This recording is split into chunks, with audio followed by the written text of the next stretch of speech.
श्री राधा रमण लाल की, श्री राधा वल्लभ लाल की, 84 कोस ब्रजमंडल धाम की, श्याम सुंदर श्री यमुने महारानी की, गिरिराज धरण की, गोवर्धन नाथ की, सब संतन की, सब भक्तन की, सब विप्रन की, समस्त ब्रजवासिन की, भागवत महापुराण की, श्री सुखदेव जी महाराज की, परीक्षित जी महाराज की, जय जय श्री राम, जय जय श्री राम, जय जय श्री राम। द्वारिकाधीश की, प्यारे गिरधर लाल की। परम मंगल में प्रात प्रखलेश्वर, अकारण करुणा वरुणालय, भक्तवांछा कल्पतरु, तडिद्वत विनिंदित पीतांबरधारी श्री बालकृष्ण लाल की शब्दमयी वाणीमयी वांगमयी प्रतिमूर्ति हम आप सबके मध्य में विराजमान श्रीमद् भागवत महापुराण को बारंबार प्रणाम। महाप्रभु जगन्नाथ जी की परम करुणामयी उपस्थिति, सन्निधि, महोदधि समुद्र नारायण भगवान का पावन दर्शन और श्रीमद् भागवत की कथा का श्रवण, महाप्रसाद का सेवन निश्चित ही हमारे भाग्य की सराहना होनी चाहिए। हम लोग अति भाग्यशाली। अगर ऐसा कह दिया जाए तो कोई अतिशयोक्ति नहीं कि इस समय हमारे भाग्य पर देवताओं को भी ईर्ष्या हो रही होगी कि ये लोग इतने सौभाग्यशाली हैं। जहां महाप्रभु जी के दर्शन करने के लिए ज्यादातर लोग 1 दिन 2 दिन के लिए आते हैं, हमें 7 दिन का आश्रय प्राप्त हुआ। जहां महाप्रभु का महाप्रसाद व्यक्ति एक बार पाने के बाद फिर 1-1.5 साल का अनवसर कर लेता है, यहाँ रोज महाप्रसाद, और वो भी सुबह शाम महाप्रसाद पाने का अवसर मिल रहा है। अब हम पर जो कृपा होती है वो तो हम कहाँ तक आपको सुनाएं। हमें तो महाप्रभु जी विशेष रूप से कथा सुना रहे हैं ना, तो इसलिए वो यजमान हैं हमारे। महाप्रभु जी से हम दक्षिणा मांग सकते हैं, तो दक्षिणा के रूप में हम यही कहते हैं कि हमें कुछ नई नई भाव, नए नए कुछ ना कुछ भाव आप अर्पित करते रहो। हम महाप्रसाद तो एक बार लेते हैं, बाकी हम ठाकुर जी की खिचड़ी पाते हैं। जगन्नाथ महाप्रभु जो खिचड़ी पाते हैं इतनी अद्भुत, वैसे तो सबई महाप्रसाद इतना अद्भुत होता है। एक बात बोलें आपको, महाप्रसाद और महाप्रसाद में परोसे जाने वाले व्यंजन और जो भी उसमें दालमा, सागमा आदि सब होते हैं, वो सब जब आपके सन्मुख प्रस्तुत किए जाते हैं और उन प्रस्तुत होते ही आपके मन में ये आता है, नहीं ये तो मैं नहीं खाता, या ये इसको इधर रखो, ये वाला नहीं देना, इतना देना, ऐसे। इसका मतलब है आप उस प्रसाद के प्रति व्यंजन दृष्टि रखते हो। व्यंजन दृष्टि मतलब ये चावल है, ये दाल है, ये सब्जी है, ये क्या बोलते हैं उसको, परवल है, आदि आदि भाव हैं। आप ये व्यंजन दृष्टि रखेंगे तो वो व्यंजन का स्वाद और व्यंजन से होने वाली लाभ हानि सब आपको अनुभव होगी। लेकिन आप उसके प्रति यदि केवल और केवल महाप्रभु जगन्नाथ जी का भाव रखेंगे, जैसे मैंने पहले दिन भी कहा था, दर्शन करने से नेत्रों से ठाकुर जी भीतर प्रविष्ट होते हैं, कथा सुनने से कर्ण रंध्र से प्रविष्ट होते हैं, महाप्रसाद पाने से ठाकुर जी मुख से प्रवेश करते हैं। महाप्रसाद साक्षात ठाकुर जी हैं। महाप्रसादे गोविंदे, उनके प्रति आपको अन्य भाव रखना ही नहीं है। हम सब तो जाते हैं सखाजन, इतने आनंद से महाप्रसाद पाते हैं, एक ही पत्तल में 3-3 बैठ जाते हैं, एक दूसरे से छीन छीन के पाते हैं। कल तो रात्रि गए दर्शन के लिए, तो कल विशेष प्रसाद प्राप्त हुआ। जो महाप्रभु जगन्नाथ जी के सब श्रृंगारी जन पाते हैं, उसमें क्या होता है कि सब महाप्रसाद एक ही दही में घोल लेते हैं और उसको दही चिवड़ा जैसा बना लेते हैं, उसमें ही केला मीड़ देते हैं। अलग ही था, वो पहली बार पाया कल। और उसमें दालमा मिला करके पाते हैं। पुआ खाए मलाई के साथ। काय के साथ? रबड़ी नहीं, मलाई के साथ। हमारे एक पंडित जी तो मलाई के पीछे लड़ लिए सबसे कि मोए कम क्यों दइए, मोए ज्यादा चाहिए। एक दूसरे से छीन छीन के पा गए। कल खूब आनंद हुआ। ऐसी सुंदर कल प्रसादी पाई। क्या क्या कहते हैं उसे जो पाए थे? चिवड़ा, चिवड़ा चूना, चखूड़ा, चिवड़ा चखूड़ा हैं? क्या कुछ प्रसाद लाए हैं? महाप्रसाद साक्षात गोविंद ही आए हैं। क्या है? अरे वाह, खीर चोरा गोपीनाथ जी की क्षीर आई है। देखो पालें थोड़ी सी। हमारे शास्त्र आज्ञा कर दिए। अच्छा लाओ थोड़ा सा। जो भैया तुलसी जो अक्षय तृतीया में जो लगा हुआ था जी, चंदन है। अच्छा जय हो।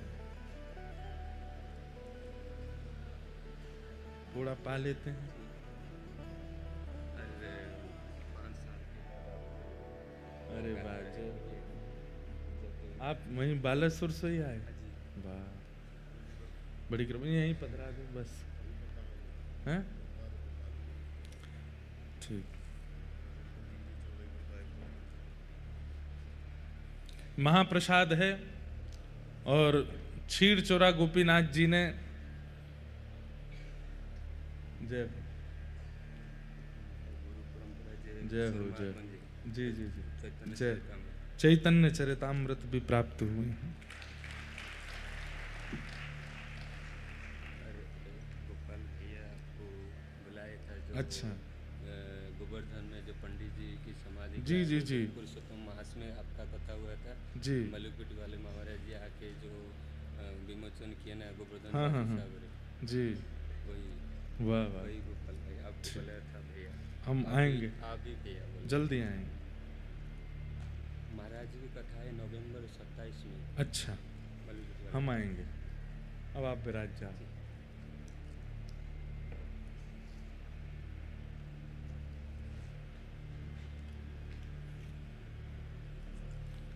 यही खीर ठाकुर जी चुरा करके धर लिए थे अपनी जेब में। पूरी तो हम पाएंगे, आप लोगों को तो नहीं मिलेगी। लो भैया पधराओ। वाह,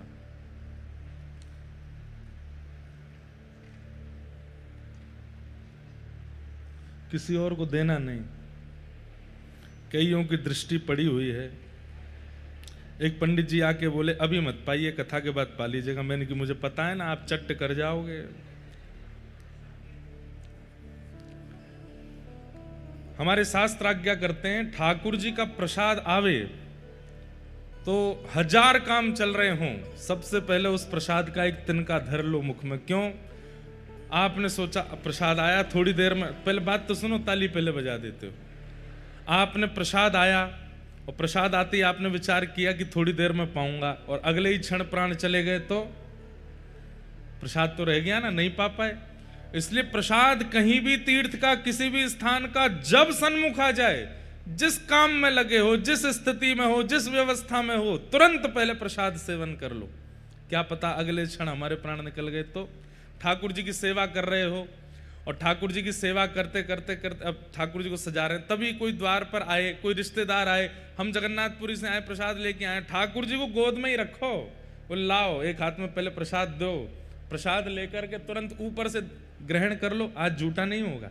अभी हमने कैसे पाया, ऐसे ही एक बूंद ऊपर से डाल लिया और फिर जो बचा हुआ है उसको केश में लगाओ, ठाकुर जी की पुनः सेवा में लग जाओ। कथा कर रहे हैं, प्रसाद आया, थोड़ा सा ऊपर से ग्रहण कर लिया, एक तिनका तो ले ही लेना चाहिए। उसके प्रति व्यंजन दृष्टि मत रखिए। हमारी आपसे हाथ जोड़ के निवेदन है, ठाकुर जी का प्रसाद, उसके प्रति व्यंजन दृष्टि मत रखिए। आप जिस दिन व्यंजन दृष्टि को त्याग देंगे, उस दिन से आप अपने आप अनुभव करने लगेंगे, दर्शन से जो प्रभाव नहीं हो पाया, नाम जप भजन से जो प्रभाव नहीं हो पाया, वो प्रभाव केवल महाप्रसाद प्राप्त करते ही आपके अंदर होने लग जाएगा। महाप्रभु जगन्नाथ जी इतने प्रिय आपको दर्शन से नहीं लग पाए, भोजन भजन से नहीं लग पाए, लेकिन जैसे ही महाप्रसाद ग्रहण किया, अगर आपके चित्त में वास्तव में महाप्रसाद के प्रति भाव होगा तो एक तिनका प्रवेश होते ही नेत्रों से अश्रुपात होने लगेगा। महाप्रसाद ठाकुर जी को देख करके आनंदित हो जाओ। जो मेरी वाली खीर पहुंच गई है क्या नीचे? बांट दे? अच्छा वो दूसरी है, अच्छा सबन को आई है, लो भैया, हमको तो लगा हम ही स्पेशल हैं, हम तो इतरा रहे थे इसलिए, वो सबको ही मिल गई। बोलो खीर चोरा गोपीनाथ की जय। अब बस बैठ जाओ, ऐसे पाओ कि कोई को पता नहीं चले। महाप्रसाद। तो कल रात्रि हमको क्या क्या नाम बताए थे, फिर भूल गया मैं। चूड़ा चूड़ा चूड़ा कचूड़ा, चूड़ा कचौड़ा, उसमें दाल मां मिला मिला करके प्रेम से कल पाए। वो केवल ठाकुर जी के श्रृंगारी ही पाते हैं। हम पर थोड़ी कृपा हो गई, श्रृंगारी ने देख लियो तो बोले आओ आपको कुछ नया पवाते हैं, और कल भाव से रात्रि में वही पाए। उसमें कोई व्यंजन दिखाई नहीं दे रहा था, है क्या क्या, बस सब कुछ मिला हुआ ही है।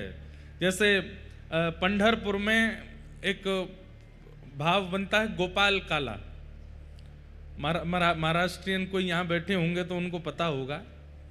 पंढरपुर में गोपाल काला, दो चार हाथ हिला रहे हैं, गोपाल काला। वहां गोपाल काला का भाव क्या है? जैसे ठाकुर जी वृंदावन में अपने सखाओं के साथ में प्रसाद पाते हैं, तो कैसे पाते हैं? विभ्रद वेणुम जठर पटयो श्रांग मित्रे च कच्छे, वामे पाणे मृषण कवलम तत्फलम लांगुलीषु, तिष्ठन् मध्ये सुपर सुहृदो। बीच में बैठे हैं ठाकुर जी, चारों तरफ ग्वाल बाल बैठे हैं, और ठाकुर जी सबसे कहा कह रहे हैं, बोले अपने यहाँ की सबरी सामग्री जो जो तुम लेकर के आए हो सब मेरे सामने धर दो। तो कोई आलू की सब्जी लेके आयो है, कोई बैगन को भरता लेके आयो है, कोई अचार लेके आयो है, कोई खीर लेके आयो है, कोई छाछ लेके आयो है, कोई मखाने लेके आयो है, कोई बाजरे की रोटी, कोई ज्वार की रोटी, कोई गेहूं की रोटी लेके आयो है। ठाकुर जी सबसे मांग रहे हैं, बोले जो जो लाओ सब लाओ, और फिर सबकी सामग्री को ठाकुर जी ऐसे मीड़ मीड़ करके एक कर दे रहे हैं। इसमें भी बड़ा सुख है। कभी सब भक्तजन मिलकर के एक साथ कहीं जावें, आप लोग अपने अपने घर की अलग अलग सामग्री, अलग अलग रसोई की सामग्री लाओ, और ठाकुर जी को भोग निवेदित करके फिर जहां जाओ वहां पे बढ़िया सबको मीड़ मीड़ करके एक घोल बना लो, और फिर उसके बाद उसको प्रेम से पाओ। ऐसे ही ठाकुर जी ने गोपाल काला पाया, अपने सब सखाओं के यहां से सामग्री मंगा करके श्री पंडरीनाथ भगवान ने सबको मिला दिया, और सबको मिला के उसमें दही डाल के, चिवड़ा डाल के, मक्खन डाल के बढ़िया प्रेम से निर्मित करके फिर ठाकुर जी ने उसको पाया, बांटा। पंडरीनाथ भगवान सबको बांटने लगे। कहते हैं कि देवता लाइन में लगे हैं पीछे, बोले हमको भी मिलेगा ठाकुर जी का गोपाल काला। तो जैसे ही देवताओं की पंक्ति आई, सब खत्म हो गया, कुछ नहीं बचा। ठाकुर जी बोले अब तो नहीं बचा है। तो देवता इतने निराश हताश हो गए, अब हम क्या करें? तब देवताओं ने आपस में मीटिंग करी, बोले कि भैया अमृत तो मिल गया था हमको, लेकिन ये ठाकुर जी के अधरामृत का महाप्रसाद नहीं मिल रहा है, इसके लिए क्या करें? तो ब्रह्मा जी चतुर हैं, चतुर्मुखी हैं। ब्रह्मा जी ने कहा एक काम करो। बोले क्या? ये बगल में चंद्रभागा नदी है, इसमें मछली बन के बहने लगो। बोले तो ठाकुर जी पाने के बाद हाथ धोवे जाएंगे तो एक आध कण वहां में जैसी आएगा उसी हम लोग पालेंगे। ठाकुर जी प्रसाद आदि पाकर के सब गए हैं, चंद्रभागा नदी पर। इतने में ही चंद्रभागा नदी में सब मछलियों के रूप में 33 कोटि देवता प्रकट हो गए और वहीं विचलन करने लगे। जैसे ही ठाकुर जी हाथ धोमेंगे तो जो कण बह करके आएगा उसको हम पालेंगे। ठाकुर जी जैसे ही चंद्रभागा नदी पर पहुंचे, वहां जाकर के देखा, अब ठाकुर जी तो ठाकुर जी, मछली तो दिख नहीं रही उनको, 4 मुंह वाले ब्रह्मा दिख रहे हैं। ये नारद जी डोल रहे हैं, ब्रह्मा जी डोल रहे हैं, सूर्य चंद्र सब मछली बने डोल रहे हैं। ठाकुर जी ने सब सखा रुको रुको रुको रुको रुको रुको। बोले आज क्या करना है? बोले भैया आज चंद्रभागा में हाथ नहीं धोने। तो बोले क्या करने? जो नहीं पायो सुनो मेरे भैया, मेरी हथेली चाट। ये जितनो हाथ में लगो है, ये नेक भी चंद्रभागा जी में बहनो नहीं चाहिए। तो बोले कहा करो? बोले या को चाट चाट के सब खत्म कर लो। देवता जीव निकारे रह गए, मछली बने रह गए, लेकिन ठाकुर जी ने चंद्रभागा में हाथ नहीं धोया। और सबरे सखा महाराज चाट गए, पूरा हाथ बिल्कुल एक कण भी नहीं बचा है हाथ में। उसके बाद में सबने जाके हाथ धो, कुछ नहीं मिला देवताओं को। सोचो, वो महाप्रसाद हम लोगों के सन्मुख आ जाता है। वो ठाकुर जी के अधरामृत का भोग हम लोगों को कितना सुख देने के लिए ठाकुर जी सहज में प्रकट कर देते हैं। क्यों नहीं हो रहा परिवर्तन? जिस महाप्रसाद को पाकर के देवादिदेव महादेव भी रुदन करने लगते हैं, प्रेमाश्रु और निमग्न होकर के नृत्य करने लगते हैं, हम इतना पाने हमको कुछ क्यों नहीं होता? क्योंकि महाप्रसाद के प्रति अब भी हमारी व्यंजन बुद्धि है, इसलिए हम पर वो प्रभाव नहीं होता। हमारी बात मान लीजिए, महाप्रसाद पाते ही आपकी चित्त वृत्ति आनंदित हो जाए, रात की नींद उड़ जाए, नेत्रों में अश्रुपात होने लगे, बस भगवत स्मृति में नृत्य प्रारंभ हो जाए, समझ जाना अब महाप्रसाद पाया है। ऐसे प्रसाद की महिमा। तो महाप्रभु जगन्नाथ जी तो हम पे बड़ी कृपा कर रहे हैं। हम सोएं भले कहीं भी, हम रहें भले कहीं भी, हम डोलें चाहे कहीं भी, ऊधम चाहे कितना भी करें, जगन्नाथपुरी में समुद्र में नहामें, कोणार्क जामें, कुछ भी, पर नियम है हमारा जगन्नाथपुरी का कि हम और कुछ पा ही नहीं सकते। हम सुबह से भूखे ही रहते हैं। ठाकुर जी का प्रसाद वैसे तो 4 बजे के बाद राजभोग मिलता है, 3 बजे के बाद, पर हमने 2-4 अपने गुप्तचर लगा रखे हैं कि कहीं से भी कथा विश्राम हो तब तक कुछ ले आओ भैया, नहीं तो प्राण हलक में आ जाते हैं। कथा से उठते ही महाप्रसाद पाते हैं, फिर रात्रि को 2 समय ही पाते हैं, लेकिन पाते महाप्रसाद ही। हमारी डाइट वाइट चल रही है, लेकिन सब विसर्जन कर दिया है समुद्र में। बोले कि जगन्नाथपुरी में जब हमारे ठाकुर जी मोटे ताजे तो हम काहे को पतले रहे, हम भी चकाचक ठाकुर जी की तरह आनंद करेंगे। महाप्रसाद का अद्भुत सुख है। और एक और बात बोलूं, आपने उसके प्रति व्यंजन बुद्धि रखी तो वो आपकी कैलोरीज और मोटापा सब बढ़ाएगा। आप उसके बाद ठाकुर जी की बुद्धि रखो, कुछ नहीं होगा, चकाचक वही रहेगा भाव जो है। ऐसे हमारे जगन्नाथ महाप्रभु महाप्रसाद पवाते हैं, और वो महाप्रसाद ठाकुर जी ही हैं। हम रोज महाप्रसाद की आप सबके सामने आकर के भाव बताते हैं, व्याख्या करते हैं। इसको आप मान लीजिए, कहीं भजन का तप बल है, कहीं तप का बल है, कहीं रुदन का बल है, कहीं गाने का बल है, कहीं नृत्य का बल है, कहीं श्रृंगार का बल है। जगन्नाथपुरी में केवल खाने का बल है। खाओ, चकाचक पाओ, महाप्रसाद पाते रहो। बोलो जगन्नाथ महाप्रभु की जय। ऐसे महाप्रभु जी की कृपा से हम आप सब लोग यहाँ विराजमान हैं। आज बंधुओं, कल हम लोग गए थे टोटा गोपीनाथ। आज जाना तो था साक्षी गोपाल, पर साक्षी गोपाल जी एक तो दूर बहुत है, 25 किलोमीटर, आधा रास्ता भुवनेश्वर का, तब साक्षी गोपाल आते हैं। अभी हमें व्यास मंच पे पता चला कि आज जो ध्वजा जी हैं, श्री जगन्नाथ महाप्रभु की ध्वजा जी हैं, वो व्यासपीठ की ओर से पधराई जा रही हैं। व्यासपीठ, हम शब्द व्यासपीठ कहते हैं तो इसका मतलब हम नहीं है, हम आप सब और हम हमारी ओर से आज ध्वजा जी की सेवा है जगन्नाथ मंदिर में।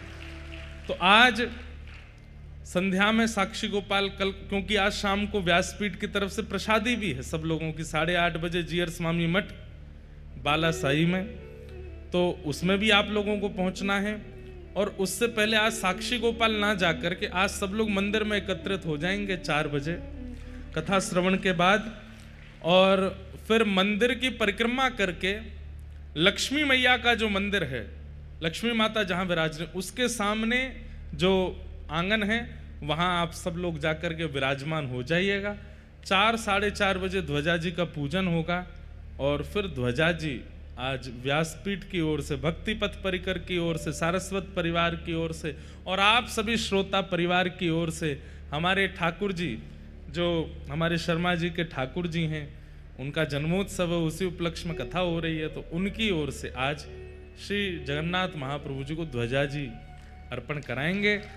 और फिर ध्वजा जी दर्शन के बाद फिर एक साथ घुसेंगे मंदिर में और श्री गरुण स्तंभ के पीछे से जा करके महाप्रभु जी का दर्शन करेंगे। संभवतः शायद उस समय भीतर के दर्शन खुल जाते हैं, भीतर जाते हैं सारे दर्शनार्थी, भीतर जाते हैं, दर्शन कर तभी दर्शन करेंगे और दर्शन कर करके आएंगे और फिर उसके बाद सब प्रस्थान करेंगे। फिर 8:30 बजे आप लोग 8 बजे ही पहुंच जाइएगा श्री जीयर स्वामी मठ, वहां पर महाप्रसाद पाएंगे, चकाचक प्रेम से वहां आनंद करेंगे। तो आज का यही क्रम है, ध्वजा जी का दर्शन, ध्वजा और फिर महाप्रभु जगन्नाथ जी का दर्शन और संध्या में महाप्रसाद।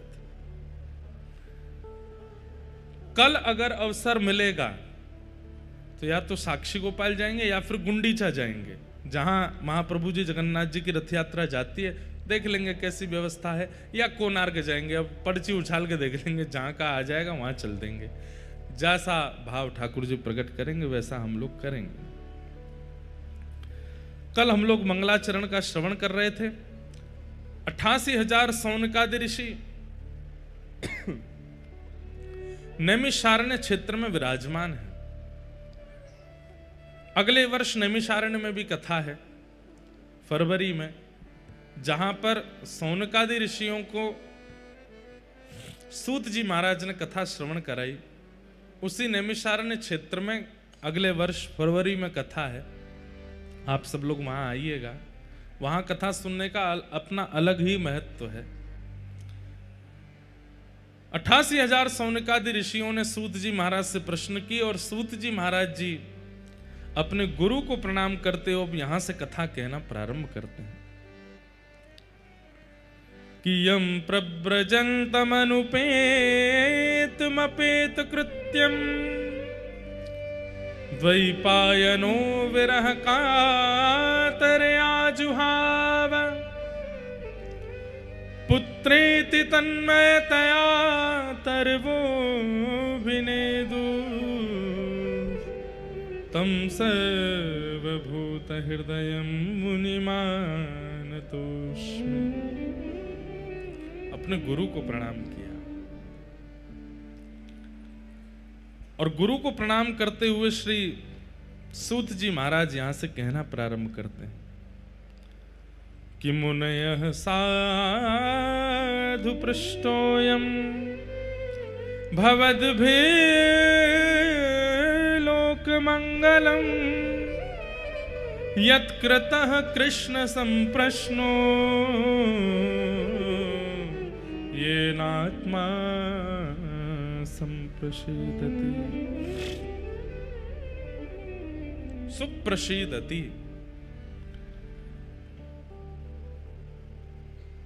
सूत जी महाराज बड़े प्रसन्न हैं। बंधुओं, एक बात आपको बताएं, सत्संग लाभकारी कब होगा?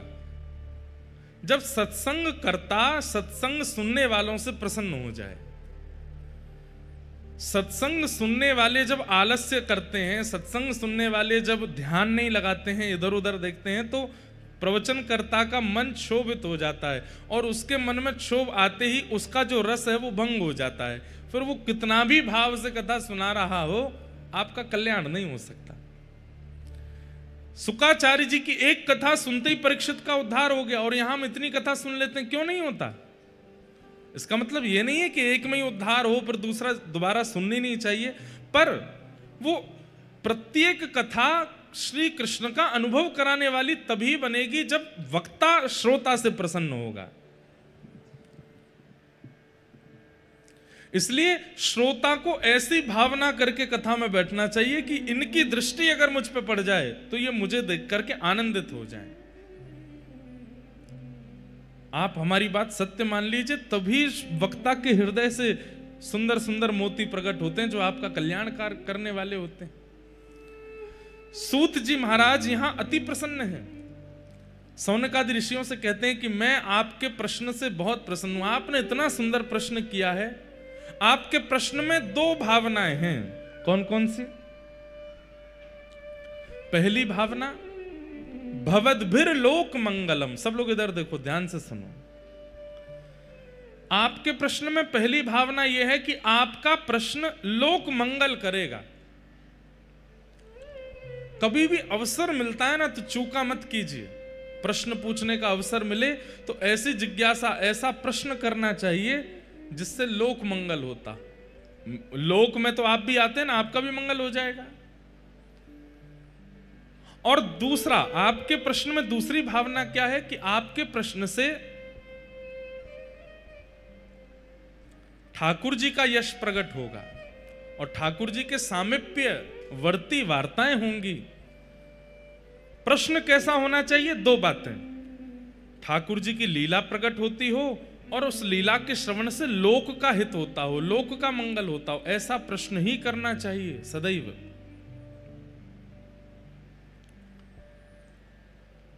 चैतन्य महाप्रभु जब जगन्नाथपुरी विराजे, बहुत ध्यान से सुनिएगा, रथ यात्रा का समय आया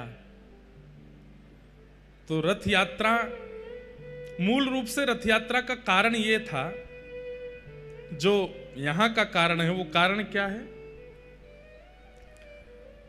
भगवान इंद्रद्युम्न राजा पर कृपा करने के लिए यहां जगन्नाथ बन करके पधारे। अब आप में से कई लोगों ने कथा सुन रखी है पर कईयों ने नहीं सुनी। कल मुझे एक व्यक्ति बोले महाराज जी आप कई विषयों पे कह देते हैं कि आपने सुना है पर हमने नहीं सुना है वो, तो इसलिए आप बोल दिया करो। हमें लगा कि भाई रिपीटेशन क्यों करें, पर कर देते हैं। इंद्रद्युम्न राजा थे, कहते हैं उन्होंने इतनी तपस्या की, सतयुग में उनकी तपस्या प्रारंभ हो गई थी और सतयुग में ही उन्होंने ठाकुर जी का मंदिर निर्माण करा दिया था। ये इंद्रद्युम्न राजा कौन है? श्री अंगद जी महाराज, वही इंद्रद्युम्न राजा के रूप में पधारे, ऐसा भाव करते हैं। या जो विश्ववसु हैं उनको अंगद जी का रूप माना जाता है, दोनों भाव आते हैं। ठाकुर जी की प्रार्थना की कि आप प्रकट हो जाओ। भगवान ने कितने युग प्रतीक्षा करवा करके इनको स्वप्न देकर के कहा कि मैं नीलमणि रूप में विराजमान हूं, नील माधव रूप में विराजमान हूं, लेकिन यह नहीं बताया कि कहां विराजमान हूं। अब तो इंद्रद्युम्न राजा इतने व्याकुल हो गए, कहां है नील माधव, कहां है नील माधव, उन्हें खोजो। ये तो ऐसा हो गया कि अत्यंत प्यासा व्यक्ति पानी मांग रहा था, पानी कहाँ है, पानी कहाँ है, आपने कह दिया पानी जो है वो बलिया पंडा में है। अब ढूंढते रहो बलिया पंडा कहाँ है। आप बैठे दिल्ली, बंबई, कलकत्ता में और वहां हम कह रहे हैं बलिया पंडा में। अब आजकल तो गूगल बता देता है बलिया पंडा कहां, पर तब तो नहीं था।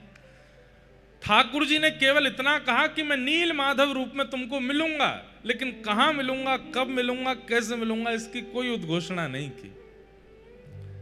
और व्याकुल हो गए। तब व्याकुलता के कारण आपने अपनी पूरी सेना को लगा दिया, बोले ढूंढो कहां है नील माधव भगवान। तभी आपके एक मंत्रिमंडल में थे श्री विद्यापति जी। वो विद्यापति भ्रमण करते करते करते करते एक बीहड़ जंगल में, जहां पर सबर जाति के लोग रहते हैं, जिन्हें कोल भील भी कहते हैं, वहां पहुंच गए। तभी वहां आपको एक परम सुंदरी ललिता नाम की कन्या दिखी। ये ललिता कौन है? ये विश्ववसु सवर की पुत्री थी, और विश्ववसु सवर के यहाँ ही नीलमाधव भगवान थे। देखो ठाकुर जी कैसी लीला करते हैं, अपना परिचय अपने आप ही कहीं ना कहीं से ठाकुर जी करा देते हैं, लेकिन परिश्रम आपको करना पड़ता है उनकी प्राप्ति के लिए। तो विद्यापति जी जैसी ललिता से मिले, ललिता इतनी सुंदर थी कि दोनों का प्रेम हो गया। ललिता ने जाकर के अपने पिता विश्ववसु जी से कहा कि मैं तो इनसे ही ब्याह करूंगी। विश्ववसु जी बोले ये ब्राह्मण हैं, हमको स्वीकार करेंगे? विद्यापति जी बोले नहीं, मुझे स्वीकार है, और ललिता जी का विश्ववसु जी से ब्याह हो गया। तभी विश्ववसु जी ने अनुभव किया कि रोज इनके ससुर जी, विद्यापति जी ने अनुभव किया कि इनके ससुर जी विश्ववसु सवर वो रोज सुबह कहीं जाते हैं, और जब लौट करके आते हैं तो कस्तूरी, चंदन, कपूर, केसर की अद्भुत सुगंधी आती है।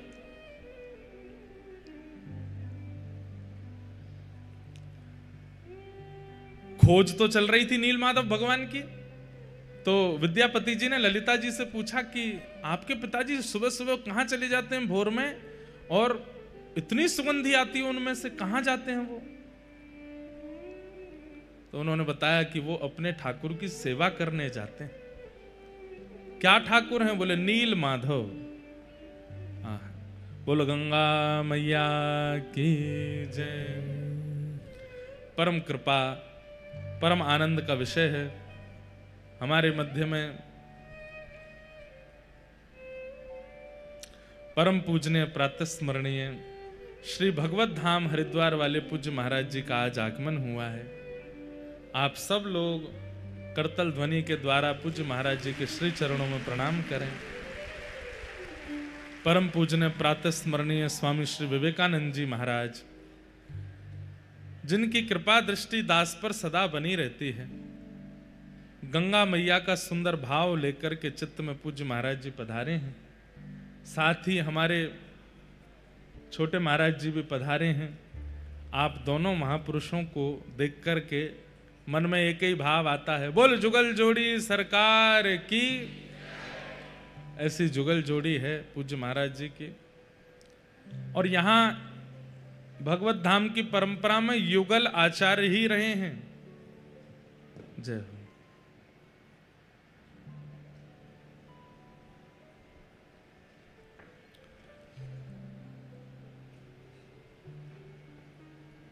जय जगन्नाथ जय बलदेव, जय जगन्नाथ जय सुभद्रा जय नीलाचल धाम, जय सुभद्रा जय नीलाचल धाम, जय जगन्नाथ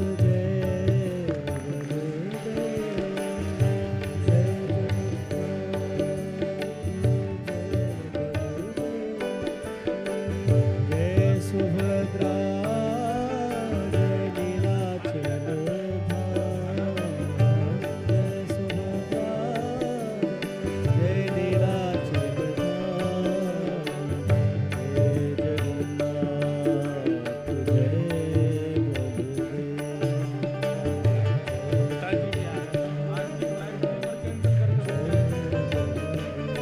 आज पूज्य महाराज जी की तो कृपा हम पे हुई है। एक सरप्राइज और है, हमारे पूज्य गुरुदेव भगवान आज वृंदावन जा रहे थे, लेकिन आज आप सबके प्रेम के कारण रुक गए हैं, और आज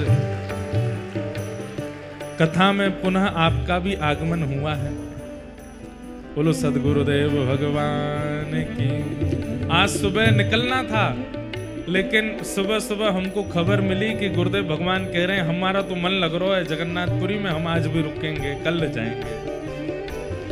प्रयच्छति गुरु प्रीतो वैकुंठम योग दुर्लभम। गुरु यदि प्रसन्न हो जाए तो यही मानना चाहिए साक्षात वैकुंठपति नारायण प्रसन्न हुए हैं।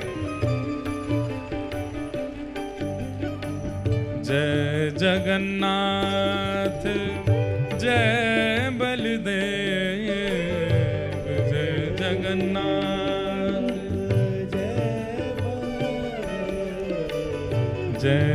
जगन्नाथ जय बलदेव,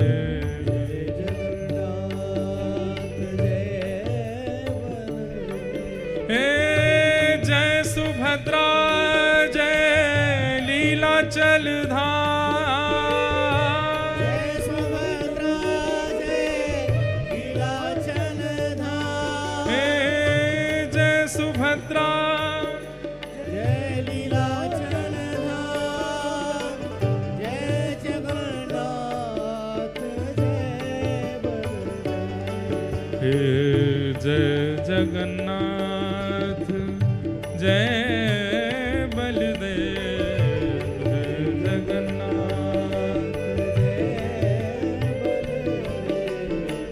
जय सुभद्रा जय लीलाचल धाम,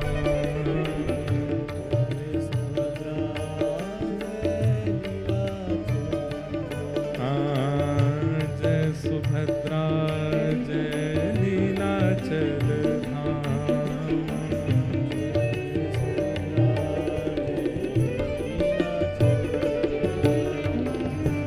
तो आज बड़ी कृपा है, देखो हमारे पूज्य स्वामी श्री विवेकानंद जी महाराज गंगा तट से आए हैं और पूज्य सदगुरुदेव भगवान यमुना तट से आए हैं। तो गंगा जमुना दोनों को मिलन है रहे हो है।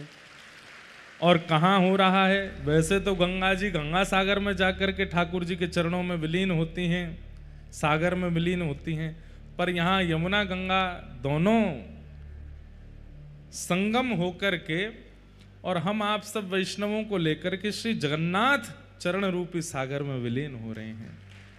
ये अति आनंद की बात है।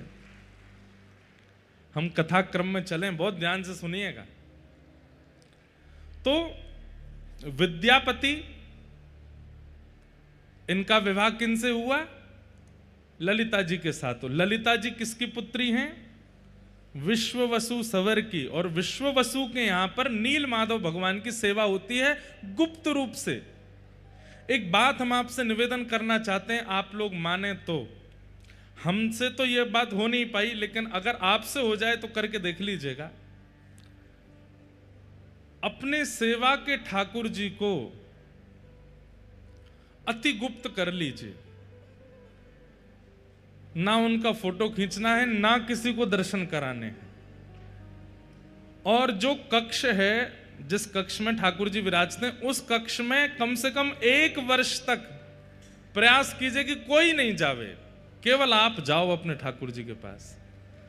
आप सेवा करो, आप ही भोग पधराओ, आप ही श्रृंगार करो। और जो भी सामग्री लेकर के आते हैं ठाकुर जी के लिए, खिलौने लेके आओ, ठाकुर जी के लिए सखी स्वरूप लाओ, बंगले लेकर के आओ, जो भी लाओ सब बाहर लेकर के आइए, छुपा के लाइए सबको, क्योंकि घर वालों को भी नहीं पता चले क्या आया है। और 1 वर्ष तक अपने ठाकुर जी की आप सेवा बिल्कुल गुप्त रूप से कीजिए, गोपनीय रूप से कीजिए। ना उनकी फोटो कहीं डालिए, ना किसी को दिखाइए। घर के सदस्यों से भी कह दीजिए ये बाहर चित्र लगा हुआ है, इसी में ही दर्शन कर लो, भीतर नहीं आना है। हो सकता है कलेश भी हो जाए कई घरों में, लेकिन कोई बात नहीं, ठाकुर जी अगर प्रकट हो जाए तो कलेश सह लेना। हम आपको आचार्यों की परंपरा की अनुकूलता से ये बात बता रहे हैं, किसी को मत आने दीजिएगा। 1 साल बाद आप अनुभव करेंगे। 1 साल तो बहुत लंबा होता है, कुछ ही दिनों में आप अनुभव करने लगेंगे कि ठाकुर जी को आप जिस अवस्था में छोड़ के गए, ठाकुर जी उस विपरीत अवस्था में आपको मिलेंगे। आपके संग सेवा, आपके संग लीला करेंगे। क्यों? उसके पीछे कारण है। नित्य ठाकुर जी आपसे मिलते हैं, आप ठाकुर जी से मिलते हो। उससे क्या होगा? ठाकुर जी को यह विश्वास हो गया कि भाई ये प्रचार में नहीं है, ये केवल मेरो है। ये बाहर जाके किसी को बताता भी नहीं है, बाहर से अंदर आके किसी से कुछ कहता भी नहीं है। तो बहुत कठिन है सेवा, लेकिन करके देख लो। हम तो अपने लाल जी, हमारे बेचारे लाल जी तो सबके है गए, अब तो ये संभव नहीं, पर कभी ना कभी तो अवसर मिलेगा, हम करेंगे। किसी को मत दिखाओ, आप सेवा करो, आप ही भोग लगाओ, आप ही सामग्री पधराओ। फूल लेके आइए, किलो किलो फूल लेके आओ और छुपा के भीतर ले आए। और भीतर आके अपने आप बंगला बनाया, बंगले में ठाकुर जी को बैठाया, दर्शन आरती करी, उसके बाद सारे फूल उतार करके बाहर पधरा दिए। किसी को दर्शन मत करा। श्रीनाथ जी में 56 भोग लगता है। नाथ द्वार में आप 56 भोग की सेवा कर लीजिए, यजमान बन जाइए, आपको भी 56 भोग पवाते हुए ठाकुर जी का दर्शन नहीं होगा। आपको उस काल, उस घड़ी में भीतर ले जाया जाएगा जब 56 भोग उठ रहा होगा। ठाकुर जी ने कैसे पाया, किसी को देखने का अधिकार नहीं है। कितनी उत्सव, कितनी लीलाएं श्रीनाथ द्वारा में ऐसी होती हैं जो सबके सामने होती ही नहीं है, भीतर ही भीतर हो जाती हैं। ठाकुर जी को उससे ये अनुभव होता है कि ये केवल मेरे प्रचार के लिए नहीं है, ये अपने लिए मेरी सेवा कर रहा है। तो ठाकुर जी धीरे धीरे सहज होने लग जाते हैं और फिर कुछ ना कुछ लीला क्रिया करने लगते हैं। विश्व वसु सवर नील माधव भगवान की ऐसी ही सेवा करते हैं। किसी को नहीं पता, अपनी बेटी ललिता तक को दर्शन नहीं कराए हैं। लेकिन विद्यापति जी ललिता से कहने लगे, बोले मुझे भी तुम्हारे पिताजी के साथ उनके ठाकुर जी के दर्शन करने। ललिता बोली, बोलना मत इस बात को, मेरी इतनी आयु हो गई, मेरी मां के विवाह को इतने वर्ष हो गए, आज तक मां ने दर्शन नहीं किए, आज तक मैंने दर्शन नहीं किए, हमारे परिवार के बड़े बुजुर्गों ने दर्शन नहीं किए, वो किसी को नहीं लेके जाते साथ में। कहते हैं नील माधव भगवान है और नील माधव भगवान चलते फिरते, उठते बैठते, खाते पीते सब करते हैं। हम लोग देखने के अधिकारी नहीं है, इसलिए केवल पिताजी जाते हैं वहां पर। आप लोग बहुत सावधानी से सुनिए, बड़ी गूढ़ और बड़ी आनंदमयी कथा है। विद्यापति तो अब मन में ठान लिए कि मुझे कैसे भी दर्शन करने हैं। इंद्रद्युम्न राजा ने इस कार्य के लिए भेजा है कि ढूंढ के आओ कहां है नील माधव भगवान। तो विद्यापति ऐसा व्यवहार करने लगे, पत्नी भोजन देती है, वो कहते हैं मन नहीं है, इच्छा नहीं है। पत्नी बात करती है तो थोड़े उखड़े उखड़े से रहते हैं। पत्नी सबके कारण पूछती है, बोल कारण क्या है, आप इतने उदास क्यों हैं? तो एक ही कारण देते हैं, नील माधव का दर्शन कराओ। एक दिन ललिता ने जाके अपने पिताजी विश्ववसु जी से कहा, पिताजी अगर आपको ये बात पता चले कि आपकी बेटी का परिवार गृहस्थ आश्रम खत्म हो रहा है तो आप क्या करेंगे?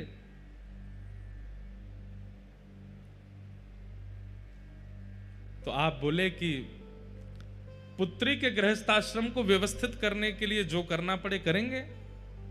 तो बोले मेरा गृहस्थाश्रम अगर नील माधव भगवान के दर्शन करा करके संभलता हो तो आप क्या करोगे? मना कर दिया, बोले बिल्कुल नहीं, नील माधव भगवान के दर्शन नहीं होंगे, केवल नाम स्मरण कर लो, केवल चिंतन कर लो, दर्शन नहीं कराऊंगा मैं। चरणों में गिर गए ललिता, बोले मुझे दर्शन नहीं करने हैं, हम तो बचपन से सुनते आए हैं कि हम उनके दर्शन नहीं कर सकते, पर मेरे जो पतिदेव हैं ये हमारे परिवार के सदस्य भी बने, इनको कैसे समझाएं हम?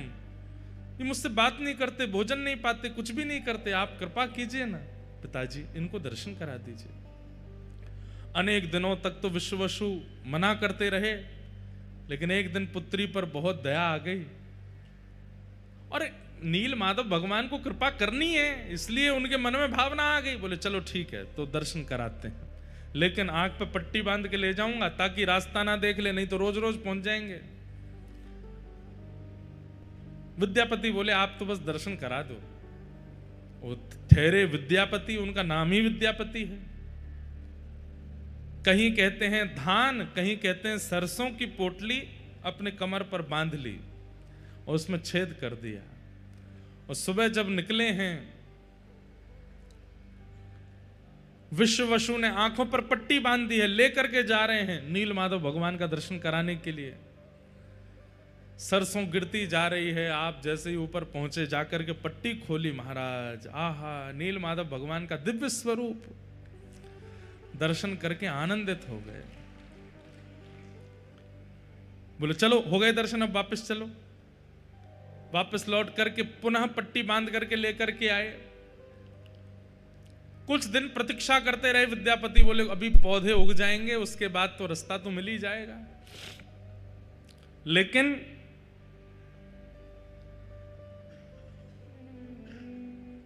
रास्ते के पीछे पीछे जाकर के जब नील माधव भगवान का दर्शन करने लगे, आप अति आनंदित हो गए। आपने तुरंत इंद्रद्युम्न राजा को खबर पहुंचवा दी कि महाराज नील माधव भगवान मिल गए हैं।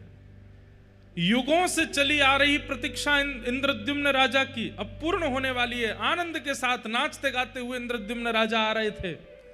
तभी क्या हुआ, कहीं कहते हैं नील माधव भगवान अंतर्ध्यान हो गए, कहीं कहते हैं देवता उनको लेकर के चले गए, क्योंकि वो जो रास्ता बनाया था सरसों डाल करके वो देवताओं को भी तो पता चल गया था। सोचिए, नील माधव भगवान की ऐसी सेवा विश्ववसु कर रहे थे कि देवताओं को भी नहीं पता कि वो कहां हैं। लेकिन उस सरसों का मार्ग देवताओं को भी मिल गया, तो कहते हैं देवता ले गए नील माधव भगवान को। इंद्रद्युम्न राजा आकर के कुंपित हो गए। सवर लोगों से युद्ध छिड़ने ही वाला था, तभी आकाशवाणी हो गई, बोले कि तुम चिंता मत करो, यही मेरा नील माधव स्वरूप प्रकट होएगा। बोले कहां जाओ, बोले चक्र तीर्थ पहुंच जाओ और वहां पर प्रतीक्षा करो, दारू ब्रह्म के रूप में मैं आऊंगा और तुम्हारे द्वारा सेवा स्वीकार करूंगा। अपनी पूरी सेना लेकर के इंद्रद्युम्न राजा चक्र तीर्थ पहुंचे। समुद्र के तट पर प्रतीक्षा कर रहे थे, तभी सुंदर दारू बहती हुई आ रही। कैसे पता चला कि ये ठाकुर जी हैं? तो शंख चक्र गदा पद्म चारों अंकित थे। हजारों की सेना लगा दी, लेकिन वो दारू, वो लकड़ी, ठाकुर जी का स्वरूप जिसमें अभी आकृति नहीं बनी है, उठा ही नहीं पा रहे हैं। खूब प्रयास किया, हाथियों से खिंचवाया, लोगों ने उठाया, लेकिन नहीं निकल पा रहे हैं। तब अंत तो गत्वा आकाशवाणी हुई कि जिसके लिए आए हैं उसी से उठेंगे। तब इंद्रद्युम्न राजा, मतलब मानो मान हनन कर रहे हैं इंद्रद्युम्न का, राजा नहीं हो तुम, अब हम तुम्हारे यहां आए हैं, अब तुमको सेवक बनना पड़ेगा। इंद्रद्युम्न राजा जैसे गए, विशाल दारू ब्रह्म को एक भुजा से ही उठा लिया। ठाकुर जी हल्के हो गए और कंधे पर बैठ करके सीधे उनके साथ चलने लगे। और सबसे पहले महाप्रभु जी का वह विग्रह आया गुंडीचा, जहां हम लोग कल या परसों में जाएंगे दर्शन करने। एक प्रकार से ठाकुर जी की वहां जन्म वेदी कहा जाता है, उसको ठाकुर जी का मायका भी कहते हैं, घर भी कहते हैं।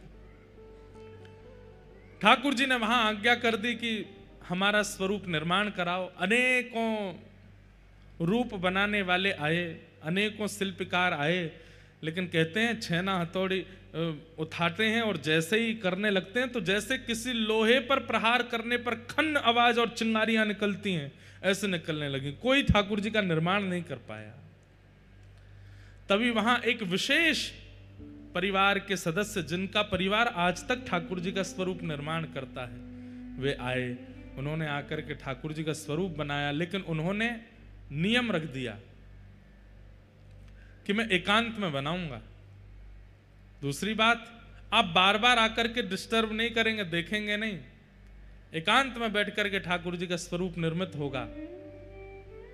हमें कैसे पता चलेगा कि ठाकुर जी बनना है? बोले आप बाहर से आवाज सुनते रहना, अंदर छेनी हथौड़ा की आवाज आती रहे, उससे पता चलेगा कि ठाकुर जी बनने हैं।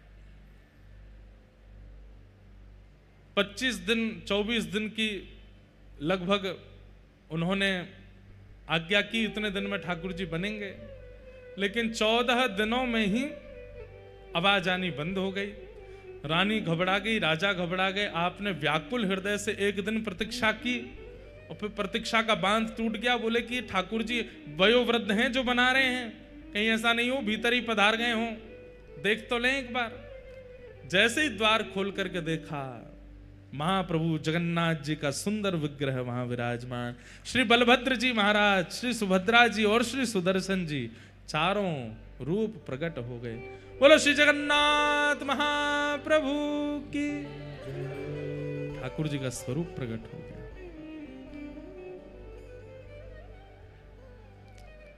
लेकिन इंद्रद्युम्न राजा घबरा गए। हाय राम, ये मैंने क्या किया? अभी पूर्ण तिथि पूरी हुई नहीं, उससे पहले ठाकुर जी का मंदिर खोल दिया, तो अधूरे ठाकुर जी रह गए। कैसे नेत्र हैं, कैसा मुख है, हाथ भी नहीं बने हैं, उदर भी नहीं बना है, ठाकुर जी तो अधूरे रह गए। तभी ठाकुर जी ने आकाशवाणी करते हुए कहा, नहीं इंद्रद्युम्न राजा, ये परिपूर्ण स्वरूप है। बाकी के स्वरूप मानव दर्शन के लिए हैं, इसलिए उनमें हस्त कमल, चरण कमल, नासिका, कान सबका दर्शन होता है। परंतु ये तो श्री राधा भाव, विरही भाव विगलित स्वरूप है। ब्रजवासियों के विरह में द्वारिका में मेरा श्री अंग पिघल गया था। वही स्वरूप मैंने नारद जी को आज्ञा करके कहा था कि मैं कलयुग में प्रदान करूंगा सब जनमानस को दर्शन कराने के लिए। वही ब्रजवासियों के विरह में मेरा प्रेम विगलित स्वरूप ही यहां जगन्नाथ बन करके आया है। इसलिए तुम इनको अधूरा मत समझो, ये मेरा परिपूर्ण श्री राधा भाव परिपूर्ण स्वरूप है मेरा, इन्हें स्वीकार कर। आहा, अब सतयुग में बना हुआ मंदिर, उसमें ठाकुर जी को विराजमान करना था। रथ का निर्माण हुआ और जैसे ही रथ पर आरूढ़ होकर के महाप्रभु जगन्नाथ जी वापस श्री मंदिर की ओर आने लगे, कहते हैं गुंडीचा महारानी रथ के आगे लेट गई। जिस प्रकार श्री ठाकुर जी वृंदावन से मथुरा गए थे तो गोपियों की स्थिति हुई, वैसी गुंडीचा महारानी की हो गई कि आप मेरा घर छोड़ के क्यों जा रहे हैं नाथ, आप यहां से क्यों वापस जा रहे हैं।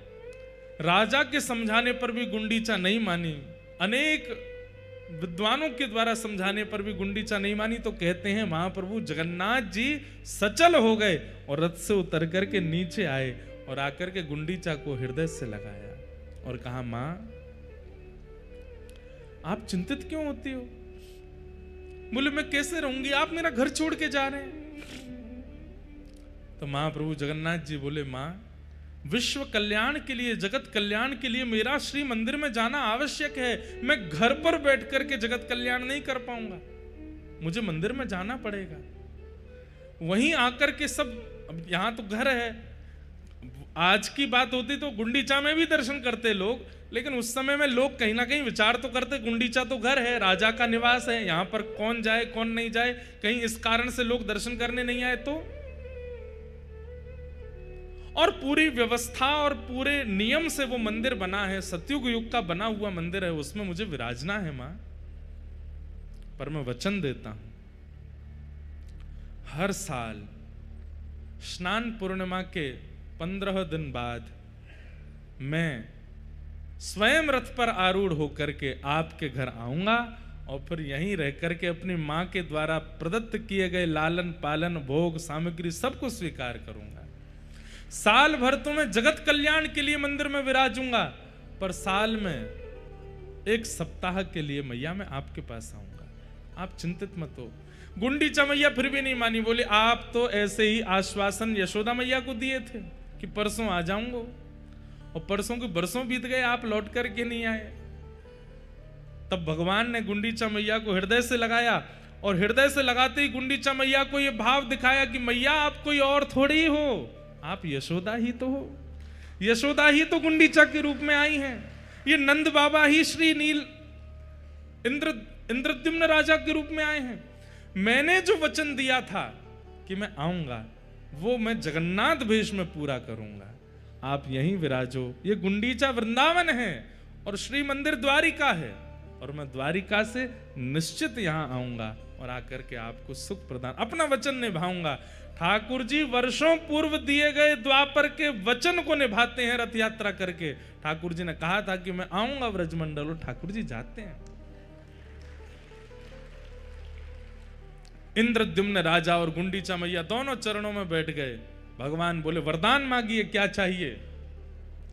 इंद्रद्युम्न राजा ने वरदान मांगा कि हमारा वंश आगे ना बढ़े।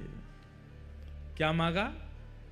हमारा वंश आगे ना बढ़े, ऐसी कृपा करो। और ठीक उसी समय गुंडीचा मैया ने क्या मांगा?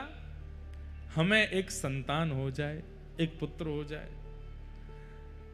नीलाद्रीनाथ श्री जगन्नाथ भगवान हंसने लगे, बोले कि ये क्या कह रहे हैं आप दोनों। इंद्रद्युम्न राजा ने पत्नी की ओर देखा, बोले क्या मांग रही हो तुम ठाकुर जी से? बोले मैं तो संतान मांग रही हूं। आप क्या मांग रहे हो? बोले मैं तो कह रहा हूं कि संतान ही नहीं हो।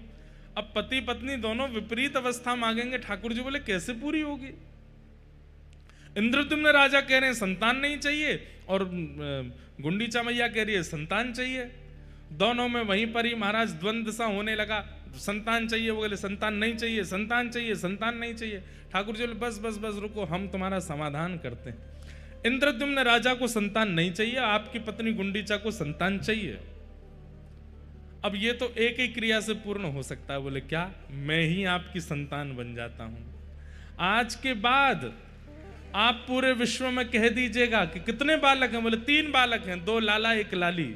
लाला कौन है? बोले बलभद्र और श्री जगन्नाथ हमारे लाला हैं और श्री सुभद्रा जी हमारी लाली हैं। बंधुओं, आज भी महाप्रभु जगन्नाथ संभवतः आगामी चतुर्दशी को, कब है चतुर्दशी? आज है कि कल है? कल है संभवतः चतुर्दशी को। आज भी महाप्रभु जगन्नाथ जी इंद्रद्युम्न राजा का श्राद्ध करते हैं, क्योंकि वे मेरे पिता हैं। ब्राह्मण भोज कराते हैं। आज भी महाप्रभु जी अपने पिताजी का स्मरण करके अपने पिता भाव की पूर्ति करते हैं। हाँ? मार्गशीर्ष में श्राद्ध करते हैं तृतीया को। हाँ? 3 दिन तक श्राद्ध करते हैं अपने पिताजी का स्मरण करके। महाप्रभु जगन्नाथ जी आज भी इंद्रद्युम्न राजा का स्मरण करते हैं, ब्राह्मण भोज कराते हैं, दक्षिणा वितरण करते हैं, अपने पुत्र धर्म का निर्वहन करते हैं। परमात्मा होते हुए पुत्र धर्म का निर्वहन करते हैं, और हम जीवात्मा होते हुए भी पुत्र धर्म का निर्वहन नहीं करते। ठाकुर जी का ऐसा भाव। अब ये तो है एक भाव रथ यात्रा का, पर दूसरा भाव प्रकट करते हैं श्री चैतन्य महाप्रभु। श्रीमन चैतन्य महाप्रभु जब जगन्नाथपुरी पधारे, आपने यहाँ के उस समय के राजा से कहा कि आप हमको एक सेवा प्रदान कर दो। बोले क्या? महाप्रभु जगन्नाथ जी गुंडीचा जाएंगे, उससे पहले गुंडीचा मार्जन होगा, गुंडीचा को स्वच्छ किया जाएगा, गुंडीचा को बढ़िया कलशों में जल भर भर के धोया जाता है, बुहारा जाता है, सुंदर झाड़ू लगाते हैं, पोंछते हैं, सुंदर बनाते हैं। ठाकुर जी आ रहे हैं। राजा ने कहा कि प्रभु आप तो हमारे पूजनीय हैं, हमारे वंदनीय हैं, ये सेवा तो सेवक लोग कर लेंगे ना, आपको करने की क्या आवश्यकता है? चैतन्य महाप्रभु बोले कि ये सामान्य झाड़ू पोंछा की सेवा नहीं है। जगन्नाथ महाप्रभु की रथ यात्रा, कोई गुंडीचा देवी के दर्शन के लिए जाते हैं, वहां मां को कृपा करने के लिए जाते हैं, ये भावना तो एक है, पर मूल भावना तो ये है ठाकुर जी द्वारिका से वृंदावन जा रहे हैं। राजा ने कहा ठाकुर जी तो द्वारिका से वृंदावन कभी नहीं गए, द्वारिका आने के बाद ठाकुर जी का वृंदावन गमन तो हुआ नहीं। तब श्री चैतन्य महाप्रभु कथा सुनाते हैं, बोले कि एक बार गए। कब गए हैं? कुरुक्षेत्र में सूर्य ग्रहण हुआ था, और सूर्य ग्रहण के काल में सब द्वारिकावासी कुरुक्षेत्र पहुंचे हैं, और यहां से सब ब्रजवासी भी कुरुक्षेत्र पहुंचे हैं। ना तो ब्रजवासियों को पता है कि वहां द्वारिकाधीश और द्वारिकावासी आ रहे हैं, ना द्वारिकाधीश और द्वारिकावासियों को पता है कि यहां ब्रजवासी आ रहे हैं। केवल द्वारिकावासी और ब्रजवासी गए नहीं, पूरे भारतवर्ष के लोग वहां इकट्ठे हुए थे सूर्य ग्रहण पर यज्ञ करने के लिए।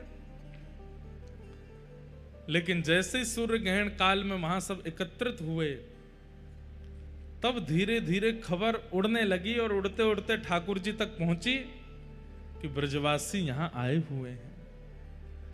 ब्रजवासियों का नाम सुनते ही, यहां आए हुए हैं सुनते ही, ठाकुर जी इतनी तत्परता से पूरी व्यवस्था में लगे थे। सूर्य ग्रहण में ऐसे यज्ञ होगा, ऐसे हवन होगा, ऐसे वेद पूजन होगा, पाठ होगा। लेकिन जैसे ही सुना कि ब्रजवासी आए, ठाकुर जी तो बल दाऊ दादा से बोल, दाऊ दादा आप ही संभालो, अब मैं संभाल नहीं पाऊंगा। चिंतित हो गए ठाकुर जी। इच्छा तो हो रही है मैं कैसे भी ब्रजवासियों के सन्मुख पहुंच जाऊं, लेकिन एक कदम बढ़ाते ही ठाकुर जी रुक जाते हैं। बोले किस मुंह से जाऊं? मैया पूछेगी लाला इतने दिनान बाद आयो है तो कहा जवाब दूंगो? नंद बाबा मुंह को गोद में उठावे को आएंगे तो मैं किस मुंह से उनकी गोद में जाऊंगो? मधुमंगल श्रीदामा तन सुखा मन सुखा धन सुखा, ये सबरे सखा ये मोते कहेंगे लाला तेने बढ़िया सखा बनो हमारो, इतने साल है कि मिलो नहीं, मैं कहाँ उत्तर दूंगो। तो ठाकुर जी हर एक घड़ी बाद सोचते हैं कि अब मैं जाऊं ब्रजवासियों से मिल के आऊं, लेकिन फिर रुक जाते हैं, मैं कहाँ कहूंगा। सूर्य ग्रहण का समय आया, सुंदर स्वर्ण के सिंहासन पर ठाकुर जी को विराजमान किया गया।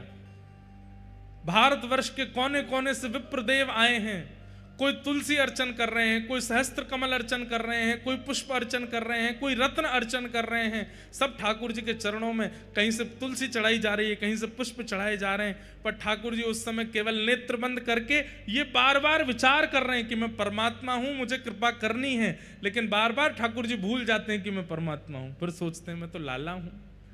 यहाँ ब्रजवासी बाहर डोल रहे होंगे, यशोदा मैया नंद बाबा यहीं कहीं आसपास ही होंगी।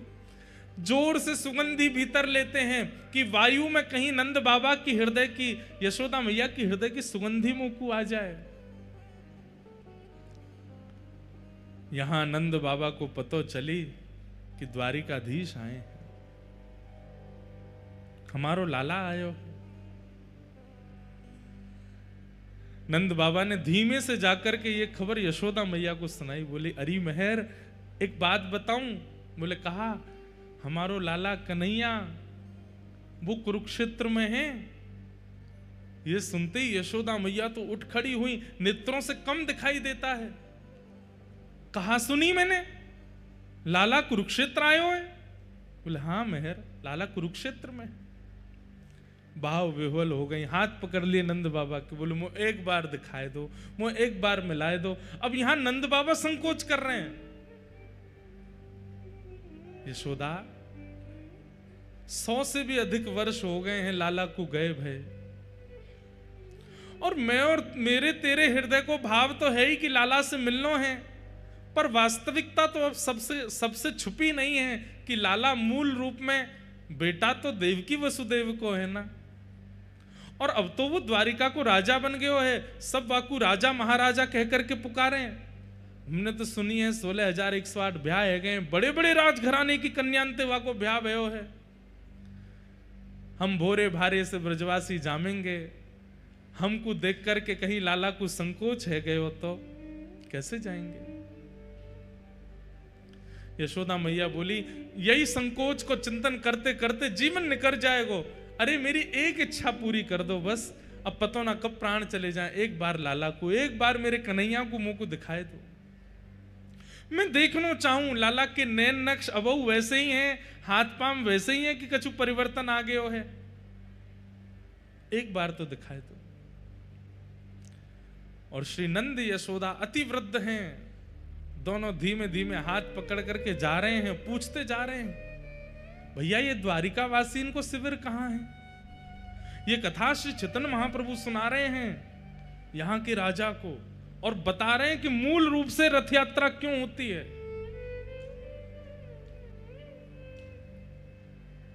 पूछते जा रहे हैं द्वारिका वासी कहां है। जैसे ही द्वारिका के शिविर में पहुंचे, और वहां तो असंख्य लोग नर नारी घूम रहे हैं, और सब कोई माला जाप कर रहे हैं, कोई मंत्र जाप कर रहे हैं, कोई आराधन कर रहे हैं, कोई देव पूजन कर रहे हैं, क्योंकि अब ग्रहण काल है। नंद बाबा जाके बोले भैया हमारो कन्हैया कौन से कमरा में है, हमारो कन्हैया कौन से शिविर में है, हमारो कन्हैया कहां बैठो है। द्वारिका के लोग बोले कौन कन्हैया। अरे हमारो गोपाल। बोले कौन गोपाल। अरे हमारो लाला। और कौन लाला। अरे तुम्हारो द्वारिकाधीश। तो ऐसे बोलिए ना, क्या आप कन्हैया बोल रहे हैं, गोपाल गोविंद क्या बोल रहे हैं।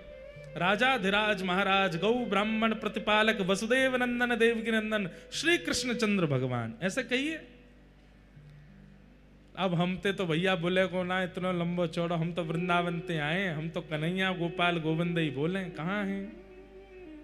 अच्छा, वो सामने सभागृह है ना, वहां पर असंख्य ब्राह्मण देव उनकी अर्चना कर रहे हैं।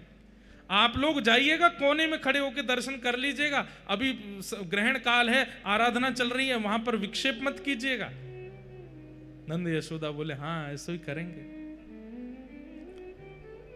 ऐसी सभा थी, असंख्य लोग बैठे थे और दूर आकर के नंद बाबा यशोदा मैया पीछे खड़े है गए। नंद बाबा ने प्रथम दृष्टि में जैसे ही ठाकुर जी को देखा, ठाकुर जी की अवस्था 100 वर्ष के आसपास हो गई है, लेकिन ठाकुर जी का यौवन आज भी बाल कृष्ण की तरह है, आज भी वैसे ही कमल नेत्र हैं, आज भी ठाकुर जी के गुलाबी गाल हैं, आज भी अभी तक मुख पे रेशे प्रकट नहीं हुए हैं, ये दाढ़ी मूछ आदि अभी ठाकुर जी के आई नहीं है। रोने लगे नंद बाबा। यशोदा मैया बोली कहां भयो? बोले अरे यशोदा तोकू तो दिखेगो नहीं, लाला सामने ही बैठो है, मुंह को दिख रहा है। यशोदा मैया तो व्याकुल लगे, मुंह को लेके चलो, मुंह को समीप लेके जाओ, मैं देखूंगी लाला को। ना अभी मना करी है ना सबन ने, पीछे खड़ी रहे। यहां यशोदा मैया थोड़ी हट करन लगी, जिद करन लगी, पीछे के लोग थोड़े से अव्यवस्थित जैसे हो गए, सब कहने लगे थोड़ी शांति रखिए, ठाकुर जी की आराधना चल रही है। और वो शांति कराते कराते कराते थोड़ी आगे तक आवाज आई तो भगवान के नेत्र खुले कि ये ऐसी अव्यवस्था कहां हो रही है। और जैसे ही ठाकुर जी ने नेत्र खोल करके पीछे देखा, 80 बरस के थे नंद बाबा जब लाला भये, आज कितनी अवस्था है ठाकुर जी की। नंद बाबा 200 वर्ष के आसपास है, बड़ी दाढ़ी, वयोवृद्ध स्वरूप है गए और नंद बाबा को। जैसे ही ठाकुर जी ने नंद बाबा देखे और नंद बाबा के बगल में खड़ी भाई यशोदा मैया हट कर रही है, मुंह को लाला से मिलनो है, ये दृश्य जैसे ही ठाकुर जी ने देखा, आराधना तो सब भूल गए। वहां पर जितने ब्राह्मण खड़े, हाथ में रत्न की आराधना, कोई तुलसी की आराधना, कोई कमल की आराधना, वेद मंत्र बोल रहे हैं, साक्षात वेद प्रकट होकर के ठाकुर जी की आराधना कर रहे हैं। ठाकुर जी तो सब भूल भाल गए, तुरंत कूदे हैं अपने सिंहासन से और दौड़ करके गए और जाकर के मैया मैया मैया कहते हुए ठाकुर जी गए और जाकर के श्री यशोदा मैया की गोद में, अंग में अंक से लगाया नहीं है, जैसे एक छोटा बालक दौड़ करके बहुत दिन बाद परदेश से आए हुए पिता की गोद में उछल करके लपक जाता है, गोद में चढ़ जाता है, ऐसे ही ठाकुर जी यशोदा मैया की गोद में चढ़ गए ऊपर। अपने दोनों पैरन से मैया की कमर पकड़ ली, हाथन से मैया को अंग पकड़ लियो और रुदन करने लगे, मैया की गोद में चढ़ गए।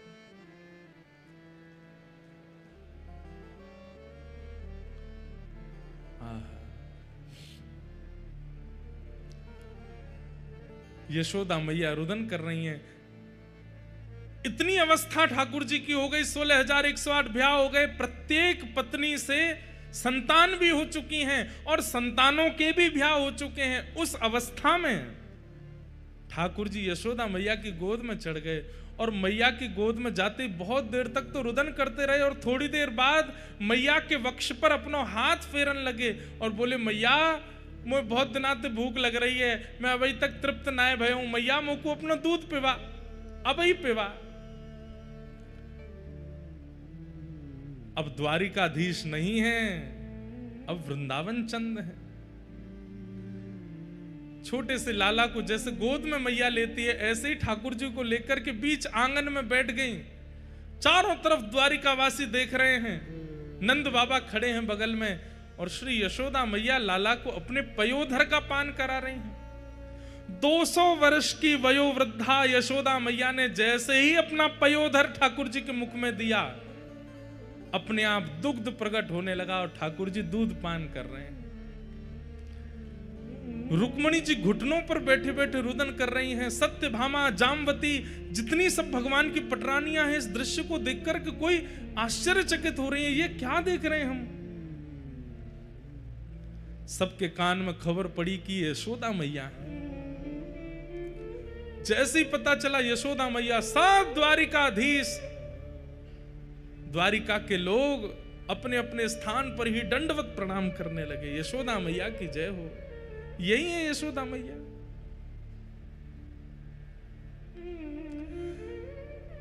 दूर से दाऊ दादा को पता चली कि मैया आई हैं, दौड़ करके आए और बोले मैया मैं तो बचपन से कहता आया हूं, तुम यहाँ कन्हैया को ही ज्यादा प्रेम करो, आज भी वाकू अपना पयोधर पे वाई दी। और मैं, मैया ने तुरंत अपनी दूसरी गोद कही, लाला तू भी आ जा। और श्री दाऊ दादा भी लेट गए हैं गोद में और दाऊ दादा दूसरा पयोधर पान कर रहे हैं। दोनों मैया के पयोधर का पान कर रहे हैं। रेवती महारानी बलराम जी की पत्नी देखकर कि वे भी रुदन कर रही हैं, सब भावुक हो गए हैं। यशोदा मैया के नेत्रों से प्रेमाश्रु झर रहे हैं, लाला के एक एक अंग को टटोल रही हैं। लाला का सिर कैसो है, केश कैसे हैं, कान कैसे हैं, मस्तिष्क कैसे, नासिका कैसी, आंख कैसी, सब कुछ आज तक वैसा ही है जैसे वृंदावन में थे ठाकुर जी, कोई परिवर्तन नहीं हुआ।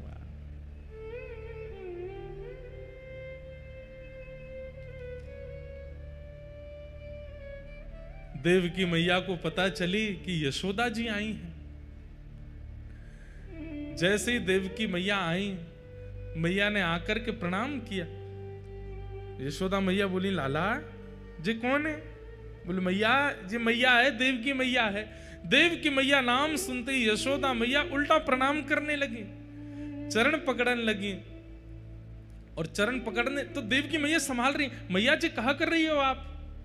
अरे यशोदा, आज तक तुम्हारी चर्चा ही सुनी है, आज भी लाला, भले ही लाला मेरो है पर पूरी द्वारिका में चर्चा यूं ही होवे, यशोदा नंदन लाला है। आज भी जन्माष्टमी के दिन सब यशोदा के लाल भजो, यशोदा के लाल भजो कहकर के ही गावे। आज पहली बार मिली हो, आपको हृदय से लगाऊं। यशोदा मैया बोली, मैं आपके हृदय से लगवे योग्य नहीं हूं, आपके चरणन की अधिकारिणी हूं।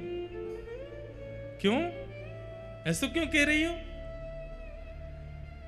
बोली, या यशोदा के प्राण तो कब के निकल गए होते, या यशोदा के प्राण पखेरु तो कब के वैकुंठ पहुंच गए होते। अगर देवकी ने कन्हैया को जन्म देकर के वृंदावन नहीं पहुंचो होतो तो यशोदा को अस्तित्व नहीं है। तो आपने कृपा करके लाला को जन्म दियो, और जय लाला वृंदावन आयो, हमारो जीवन बन के, हमारो सार बन के, हमारो सर्वस्व बन करके आयो, हमें सर्वस्व प्रदान करवे के काज में आपके चरणन को प्रणाम करूं। और हंसी में यशोदा मैया कहने लगी, मैया तो आप ही हो, मैं तो लाला की धाई मां हूं। जैसे मैया की अनुपस्थिति में बालक की सेवा करे, मैं तो वो हूं।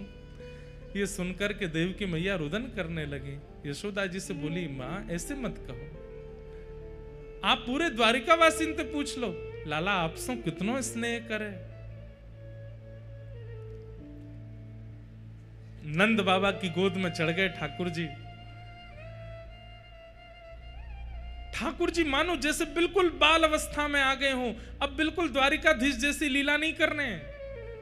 द्वारिका के लोगों ने कभी ठाकुर जी को ऐसे देखा ही नहीं, कभी यशोदा की गोद में, कभी नंद बाबा की गोद में, और यहां दाऊ दादा जिनसे सब डरते हैं। जगन्नाथपुरी में भी श्री दाऊ दादा से ही डरते हैं सब, महाप्रभु जी से कोई नहीं डरता। वो दाऊ दादा भी आज इतने बालवत अपनी क्रिया कर रहे हैं।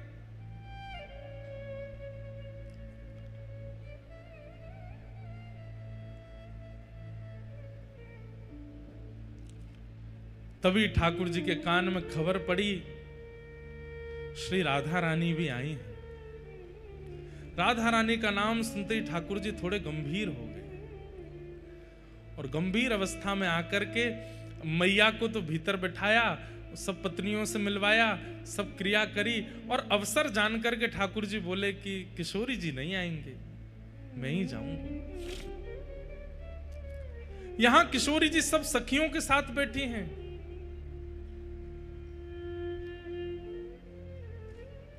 तभी बैठी बैठी किशोरी जी अचानक कहती हैं, ललिता ऐसो क्यों लग रहा है कि द्वार पर श्री कृष्ण आए हैं? तू देख तो। ललिता जी बोली, कृष्ण नहीं आए हैं, हमें अभी अभी पता चली है कि उनकी तो आराधना चल रही है, बड़े बड़े विप्रदेव आकर के उनकी अर्चना कर रहे हैं, वो बड़े व्यस्त हैं, वो कहां से आ जाएंगे यहाँ पे। किशोरी जी बोली, नहीं ललिता, तू एक बार जाकर के देखना, मुझको ऐसा लग रहा है द्वार पर श्री कृष्ण खड़े हैं। विशाखा जी बोली, आपको क्यों ऐसा अनुभव हो रहा है? किशोरी जी बोली, अभी अभी जो ब्यार चली ना वायु की, वह ब्यार में श्री कृष्ण के तन की सुगंधी है, और ये सुगंधी आज 100 वर्ष बाद मेरी नासिका को प्राप्त भई है। मेरा हृदय मयूर नृत्य कर रहा है, मुझको पूर्ण रूपेण विश्वास है। तुम द्वार पे जाके देखो, श्री कृष्ण खड़े हैं। ललिता विशाखा जैसे ही गई और जैसे ही द्वार से पर्दा हटा करके देखा, लाल नेत्र हैं ठाकुर जी के, अश्रु बिंद भरे हैं नेत्रों में, और श्याम सुंदर चुपचाप खड़े हैं नीची नजर करके, और खड़े खड़े मानो जैसे कोई कहने में तो थोड़ी अतिशयोक्ति लगती है, लेकिन अत्यंत व्याकुल व्यक्ति या अत्यंत आत्मग्लानि से भरा हुआ व्यक्ति होता है, जिसे बस ये लगता है मैं मुख कैसे दिखाऊं। ऐसे ठाकुर जी दोनों हाथ समेटे नीची नजर खड़े वहां खड़े हैं। देख करके तुरंत समस्त अष्ट सखियां आदि सब गोपियों ने सब तुरंत दंडवत प्रणाम किया। आज 100 वर्ष की प्रतीक्षा के बाद ठाकुर जी दिखे। ललिता विशाखा जी बोल रही हैं, लेकिन मुख से शब्द नहीं प्रकट हो रहे हैं। कह रही हैं, श्याम सुंदर आप यहां क्यों खड़े हैं? भीतर चलिए, किशोरी जी बुला रही हैं। ठाकुर जी बस सिर हिला के इशारा कर रहे हैं, मैं अधिकारी नहीं हूं भीतर जाने का। यहां भीतर किशोरी जी व्याकुल हो रही हैं और बार बार बस यही देख रही हैं, इतना समय, इतना विलंब क्यों लग रहा है, क्यों नहीं आ रहे हैं श्याम सुंदर। जैसे ही किशोरी जी बाहर निकलने के लिए अपने आसन से उठी, तभी ललिता जी बोली, देखो श्याम सुंदर आप भीतर नहीं जा रहे, किशोरी जी बाहर आ रही हैं। जैसे ही ठाकुर जी ने सुना कि किशोरी जी आ रही हैं, तो अरे वो क्यों श्रमित हो रही है, मैं चल रहा हूं ना भीतर। तुरंत ठाकुर जी भीतर गए और आज 100 वर्ष के पश्चात किशोरी जी की दृष्टि के सामने ठाकुर जी हैं और ठाकुर जी की दृष्टि के सामने श्री किशोरी जी हैं। शब्द नहीं है। ये द्वारिका व्रज मिलन जब हुआ है कुरुक्षेत्र में, उस समय वार्ताएं नहीं हुई हैं,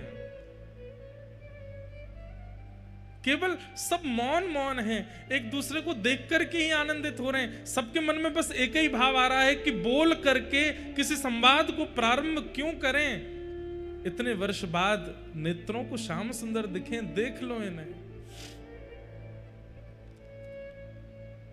ठाकुर जी किशोरी जी के चरणों में बैठ गए और चरणों में बैठ करके कहना तो चाहते हैं कि मुझे क्षमा कर दो, लेकिन कह नहीं रहे हैं। केवल हाथों से जब चरण स्पर्श किए तो स्पर्श मात्र से किशोरी जी को यह अनुभव हो रहा है कि ठाकुर जी क्षमा प्रार्थना कर रहे हैं। बंधुओं, प्रेम की एक अवस्था है, ध्यान से सुनिएगा, कि हमारा प्रेमी भले ही हमसे दूर चला जाए, हमारा प्रेमी भले ही हमसे बात ना करे, हमारा प्रेमी भले ही हमें वर्षों तक दिखाई ना दे, लेकिन फिर भी उसके प्रति हमारे चित्त में दोष उत्पन्न ना होना, यह प्रेम का स्वरूप है। ठाकुर जी द्वारिकाधीश बन गए, 16,108 ब्याह हो गए, इतना सब कुछ हो गया, लेकिन ब्रजवासियों ने कभी कोसा नहीं ठाकुर जी को। छलिया, कपटी आदि आदि जो भी कहती हैं, कहने के बाद तुरंत अपनी बातों को समाप्त कर देती हैं।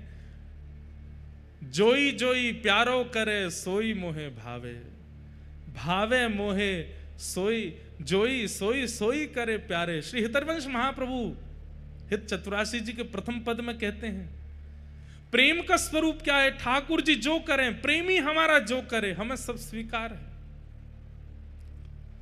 ब्रजवासियों ने कभी शिकायत नहीं की ठाकुर जी से। आज 100 वर्ष थोड़े होते हैं, यहां कोई 10 दिन हमसे बात ना करे तो हम लोग उसके प्रति व्यंग कसने लगते हैं। 100 वर्ष बाद ठाकुर जी मिले हैं, फिर भी किशोरी जी, सब गोपियां, सखियां, नंद बाबा, यशोदा, किसी ने शिकायत नहीं की ठाकुर जी से।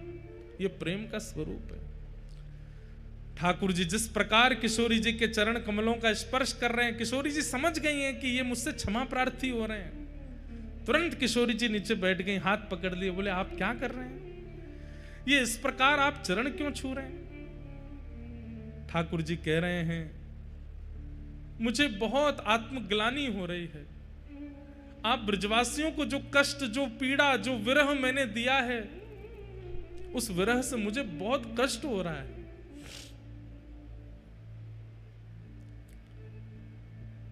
किशोरी जी ने हस्त कमल पकड़े, बोले नहीं, आपने हमें कोई विरह नहीं दिया। आप ही तो कहते हैं कि विरह में प्रकट किए गए अश्रुबिंद वो चित्त का मार्जन करते हैं, चित्त की शुद्धि होती है। अरे किसी के 1 दिन की शुद्धि, किसी के 10 दिन की शुद्धि। हम ब्रजवासी कितने सौभाग्यशाली हैं, हमारे तो 100 वर्ष की शुद्धि कर दी है आपने। और ये 100 वर्ष की शुद्धि हमारी नहीं है श्याम सुंदर, हमारे आने वाली पीढ़ी व्रज में जितने भी लोग जन्म लेंगे युगों युगों तक, चाहे वो कोई क्रम करें, नियम करें, अनुष्ठान करें, चाहे ना करें, वो फिर भी शुद्ध ही रहेंगे, क्योंकि उनके बट का भी रुदन हम ब्रजवासियों ने कर लिया है। वे परम पवित्र रहने वाले हैं। इसलिए ब्रजवासी सर्व पूज्य है। बड़े बड़े मठाधीश भी प्रणाम करते हैं ब्रजवासियों को। क्यों? ब्रजवासियों के बट के अश्रुबिंद ब्रजवासियों ने उस समय में बहा दिए। पवित्र हो गया है सबका चित्त। और जो आत्मग्लानि के कारण ठाकुर जी बहुत असहज हो रहे थे, किशोरी जी ने तुरंत हस्तकमल पकड़ा और सब गोपियों से कहा, अरे 100 वर्ष है गए, श्रृंगार पेटी खुली नहीं है, आज श्रृंगार पेटी खोलो। और 100 वर्ष बाद आज पहली बार श्रृंगार पेटिका खुली है। ललिता जी चंदन घिस रही हैं, विशाखा जी आदि सब सखियां सुंदर सुंदर रत्न लेकर के आ रही हैं, सुंदर सुंदर पुष्प के आभूषण लेकर के आ रही हैं, और श्री किशोरी जी श्याम सुंदर को वृंदावन चंद के रूप में श्रृंगार कर रहे हैं। अभी तक तो द्वारिकाधीश बनते हैं, लेकिन आज वृंदावनाधीश बन रहे हैं। किशोरी जी श्रृंगार कर रहे हैं। हो तो दासी नित्य तिहारी, हो तो दासी नित्य तिहारी। बहुत सुंदर पद है। और बंधुओं, आपको जान के आश्चर्य होगा, महाप्रभु जगन्नाथ जी आज भी इस पद को सुनते हैं। षोडश गीत श्री हनुमान प्रसाद पोद्दार जी के द्वारा लिखे गए ये 16 पद, जिसमें एक पद ठाकुर जी गाते हैं किशोरी जी के लिए, दूसरा पद किशोरी जी गाती हैं ठाकुर जी के लिए। उसमें ये पद मुझे अति प्रिय है और महाप्रभु जगन्नाथ जी को भी बहुत प्रिय है। किशोरी जी गा रही हैं ठाकुर जी को सहज करने के लिए। हो तो दासी नित्य तिहारी, हो तो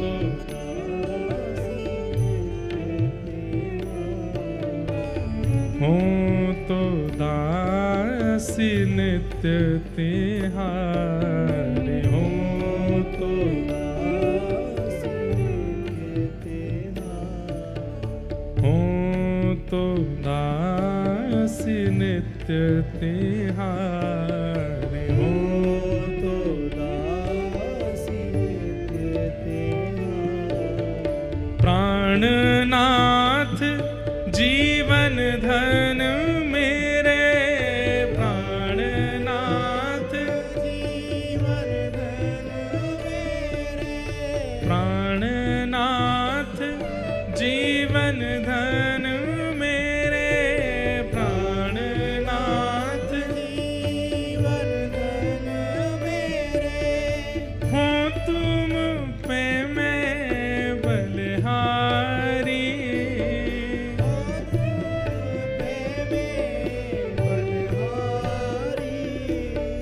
हो तो दासी नित्य तिहारी, हो तो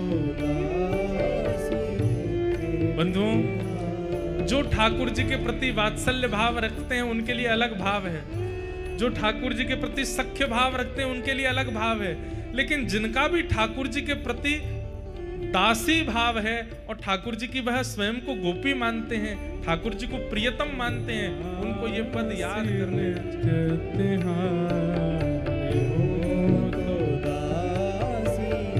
किशोरी जी इतना दासत्व प्रकट कर देती हैं, स्वयं को दासी भाव में इतना ले आती हैं, ठाकुर जी से अब सहन नहीं होता। तब इस पद की अंतिम पंक्ति ठाकुर जी गाते हैं, किशोरी जी को अपने हृदय से लगाते हैं और हृदय से लगाते हुए गा रहे हैं। तुम मोहे प्राणेश्वरी हृदयेश्वरी, तुम मोहे प्राणेश्वरी हृदयेश्वरी। तुम मोहे प्राणेश्वरी हृदयेश्वरी, तुम मोहे प्राणेश्वरी हृदयेश्वरी। कांता कहीं सुच पावो, कांता कहीं सच पावो। एक पे ठाकुर जी क्या कह रहे हैं, आप मेरी प्राणेश्वरी हो, आप मेरी हृदयेश्वरी हो, ये सब बातें मत कहो। अरे मैं तो ऐसा हूं। बोले कैसा? कोई अगर आपको मेरी कांता कहता है और मुझे आपका कांत कहता है तो मुझे तो मीठी मीठी शर्म आती है और बहुत अच्छा लगता है। ठाकुर जी कह रहे हैं जब मैं आपका कांत हूं, ये कोई कह देता है और मैं सुन लेता हूं, मुझे बहुत सुख मिलता है। आप मेरी कांता हो, ये मैं सुन लेता हूं तो ये सुनकर के मुझे बहुत सुख मिलता है। इसीलिए हमने कहा कि ठाकुर जी के सामने जाके कहे करो, बोल वृषभानु के जमाई की। ठाकुर जी बड़े खुश है जाएं, ठाकुर जी इतने आनंद में आ जाएं। बोले किसी रूप में मैं आपका कांत हूं और आप मेरी कांता हो। किसी ने ये बात आकर के कही, ये मुझे बहुत सुख मिलता है। हे राधा कांत, हे प्रिया कांत, हे वृंदावनेश्वरी कांत, जब ये कहकर के हम ठाकुर जी को संबोधित करते हैं, ठाकुर जी फूल जाते हैं, आनंद में आ जाते हैं। कभी अगर ठाकुर जी को बहुत प्रसन्न करना हो तो सुक्ति दे रहे हैं, किशोरी जी के अनंत नामों का उच्चारण करो और हर नाम के आगे ठाकुर जी से कहो कांत। आप कांत हो, आप राधा के कांत हो, आप सर्वेश्वरी के कांत हो, आप ब्रजेश्वरी के कांत हो, आप रम्या के कांत हो। राधा सहस्त्र नाम का उच्चारण जगन्नाथ जी के सामने कीजिए, पर एक बीच में संबोधन कर लीजिए, हर नाम के आगे कांत कह दीजिए, आप कांत हैं। महाप्रभु जगन्नाथ जी इतने प्रसन्न हो जाएंगे, इतने प्रसन्न हो जाते हैं ठाकुर जी। जब कोई अष्ट सखाओं का एक पद भी है, अभी ढूंढ करके सुनाऊंगा। उस पद में अष्ट सखा कह रहे हैं कि ठाकुर जी किशोरी जी से कहते हैं कि अरे जब सखा आपस में चर्चा करें और चर्चा करते भाई यूं कह दें ना कि भैया इन दोनों की तो जोड़ी है, लाला तो हमारो लाली को कांत है। अरे श्यामाजू मैं कहा बताऊं, मेरे मन रूपी मयूर ऐसे नृत्य करें, मेरे तन की रोएं ऐसे खड़े हो जाएं, मैं तो लत्ता सहित जमुना जी में कूद जाऊं, आनंद में नृत्य करन लगूं, झूम झूम करके गाऊं, आनंदित है जाऊं। क्यों मोकू आपको कांत कह दियो कोई ने? इतना प्रिय है ठाकुर जी को। सब स्तुतियां गाओ, सब अर्चनाएं करो, पर किशोरी जी के नाम के आगे कांत शब्द प्रयोग करके ठाकुर जी को सुनाओ, और ये कहते हुए कि इनके आप कांत हो, इनके आप पति हो। और राधा कृपा कटाक्ष कहने का अवसर नहीं हो, ठाकुर जी के सामने जाके सीधे कह दो, बोल बरसाने के जमाई की, वृषभानु के जमाई की, कीर्ति मैया के लाला की। लाला तो नहीं है, दामाद हैं, जामाता की जय हो। ठाकुर जी खुश हो जाते हैं। एक और है, बोले कहा श्री दामा के जीजा जी की जय हो। ठाकुर जी खुश हो जाते हैं। किसी रूप में मुझे कांत तो बताया। तुम मोहे प्राणेश्वरी हृदयेश्वरी, तुम मोहे प्राणेश्वरी हृदयेश्वरी, कांता कहीं सुच पावो, कांता कहीं सच पावो। ठाकुर जी के सामने जाकर के किशोरी जी के नाम गाओ और हर नाम के आगे कांत कहो, और श्री बरसाना में किशोरी जी के सामने जाके गोपाल सहस्त्र नाम गाओ और गोपाल जी के नाम के आगे कांता कहो। इनकी कांता है किशोरी जी, हमारो प्रणाम स्वीकार करो। किशोरी जी को भी सुख मिलता है। हो तो दासी नित्य तिहारी, हो तो दासी नित्य तिहारी, हो तो दासी नित्य तिहारी, हो तो दासी नित्य तिहारी। याते हो स्वीकार करो सब, याते हो स्वीकार करो सब, यद्यपि मन में सकुचाओ, यद्यपि मन में सकुचाओ। वैसे तो मेरे मन में बहुत संकोच हो गए किशोरी जी, पर कोई आपको कांत कह करके मुझको बुलावे तो मैं वाकु स्वीकार करूं, मुझको बहुत आनंद आ रहा है। हाँ हो तो दासी नित्य तिहारी, हो तो दासी नित्य तिहारी, हो तो दासी नित्य तिहारी, हो तो दासी नित्य तिहारी, हो तो दासी नित्य तिहारी, हो तो दासी नित्य तिहारी। अपने संपूर्ण कथा समय काल में हमने आज ये तीसरी बार पद गाया होगा। इससे पहले 2 बार और गाया है। और हमारी एक बात है कि हमको जो बहुत प्रिय लगता है वो सबसे कम बोलते हैं, सबसे कम गाते हैं कथा में। जो बहुत प्रिय होता है वो सबसे कम उसका प्रयोग करते हैं कथा में। किशोरी जी और ठाकुर जी का कुरुक्षेत्र में रास विहार हुआ। ठाकुर जी ने 100 वर्ष बाद रास किया। पूरे ब्रजवासियों के पास खबर फैल गई कि द्वारिकाधीश कन्हैया हमारो आए गयो है। सब ब्रजवासी इकट्ठे है गए और सबने आए करके लाला पकड़ लिए। वो लाला तू परसों की कह के गए, बरसों बीत गए, लौट के नहीं आए हो वृंदावन। दाऊ दादान को कछु सखान ने घेर लिया और ठाकुर जी को सब ब्रजवासी और द्वारिकावासी सब एक हो गए। और द्वारिकावासी भी ठाकुर जी के चरणों में प्रणाम करके निवेदन करने लगे, हे ठाकुर जी, इन ब्रजवासियों का इतना प्रेम, इतना स्नेह है, वचन निभा दीजिए ना। द्वारिका से तो वृंदावन फिर भी दूर है, कुरुक्षेत्र के तो पास ही है। ठाकुर जी ने आज्ञा दी, ठीक है हम ब्रज चलेंगे। और तब सब ब्रजवासियों ने आनंद में भर के महाराज सुंदर सुंदर रथों का निर्माण किया। उसमें सुंदर चक्के लगाए गए, ऊपर से कपड़ा लगाए गए, कोई लोहा का प्रयोग नहीं, केवल लकड़ी से ठाकुर जी का रथ तैयार किया। और एक रथ में श्री ठाकुर जी विराजमान भये, एक रथ में श्री बलभद्र जी विराजमान भये, एक रथ में सुभद्रा जी और सब द्वारिका के लोग विराजमान भये। जैसे हमारे सब पंडा पुजारी लोग रथ में कितने चढ़ जाते हैं, कोई गिनती नहीं उनकी। कई बार तो गिनती करने पर आता है 500 पंडा पुजारी चढ़े एक ही रथ के ऊपर।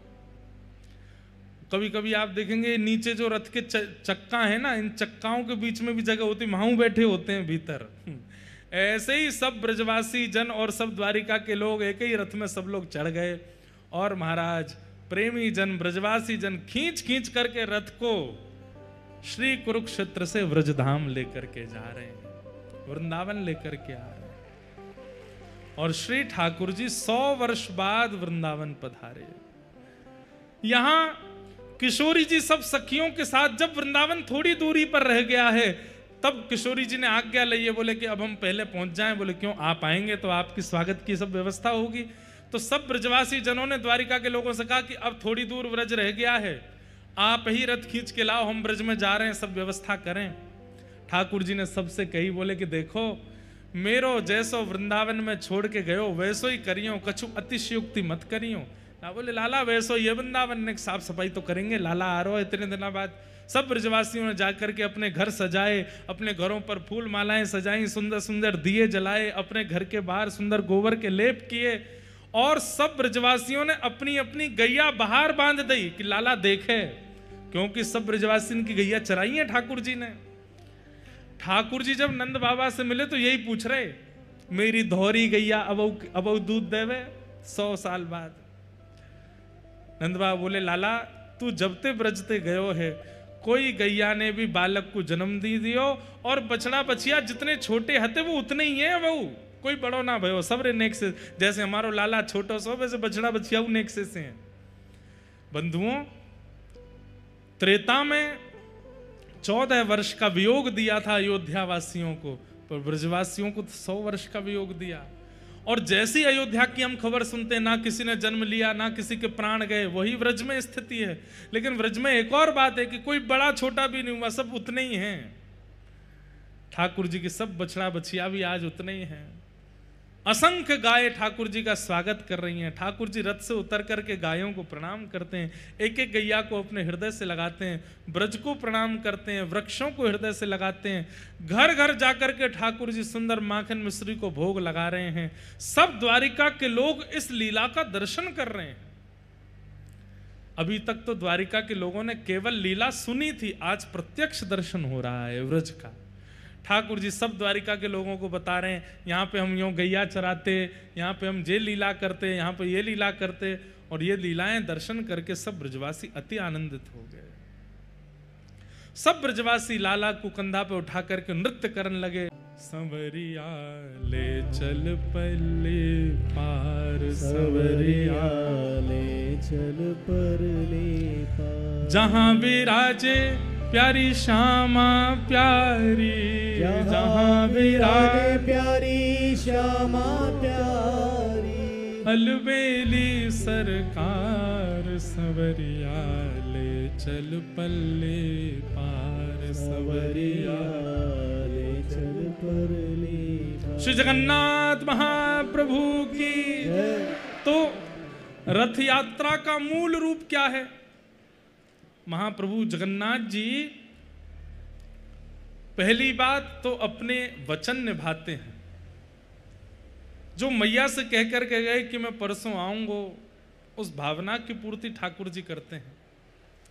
और दूसरी भावना श्री चैतन्य महाप्रभु प्रकट करते हैं कि कुरुक्षेत्र ग्रहण काल के समय श्री ठाकुर जी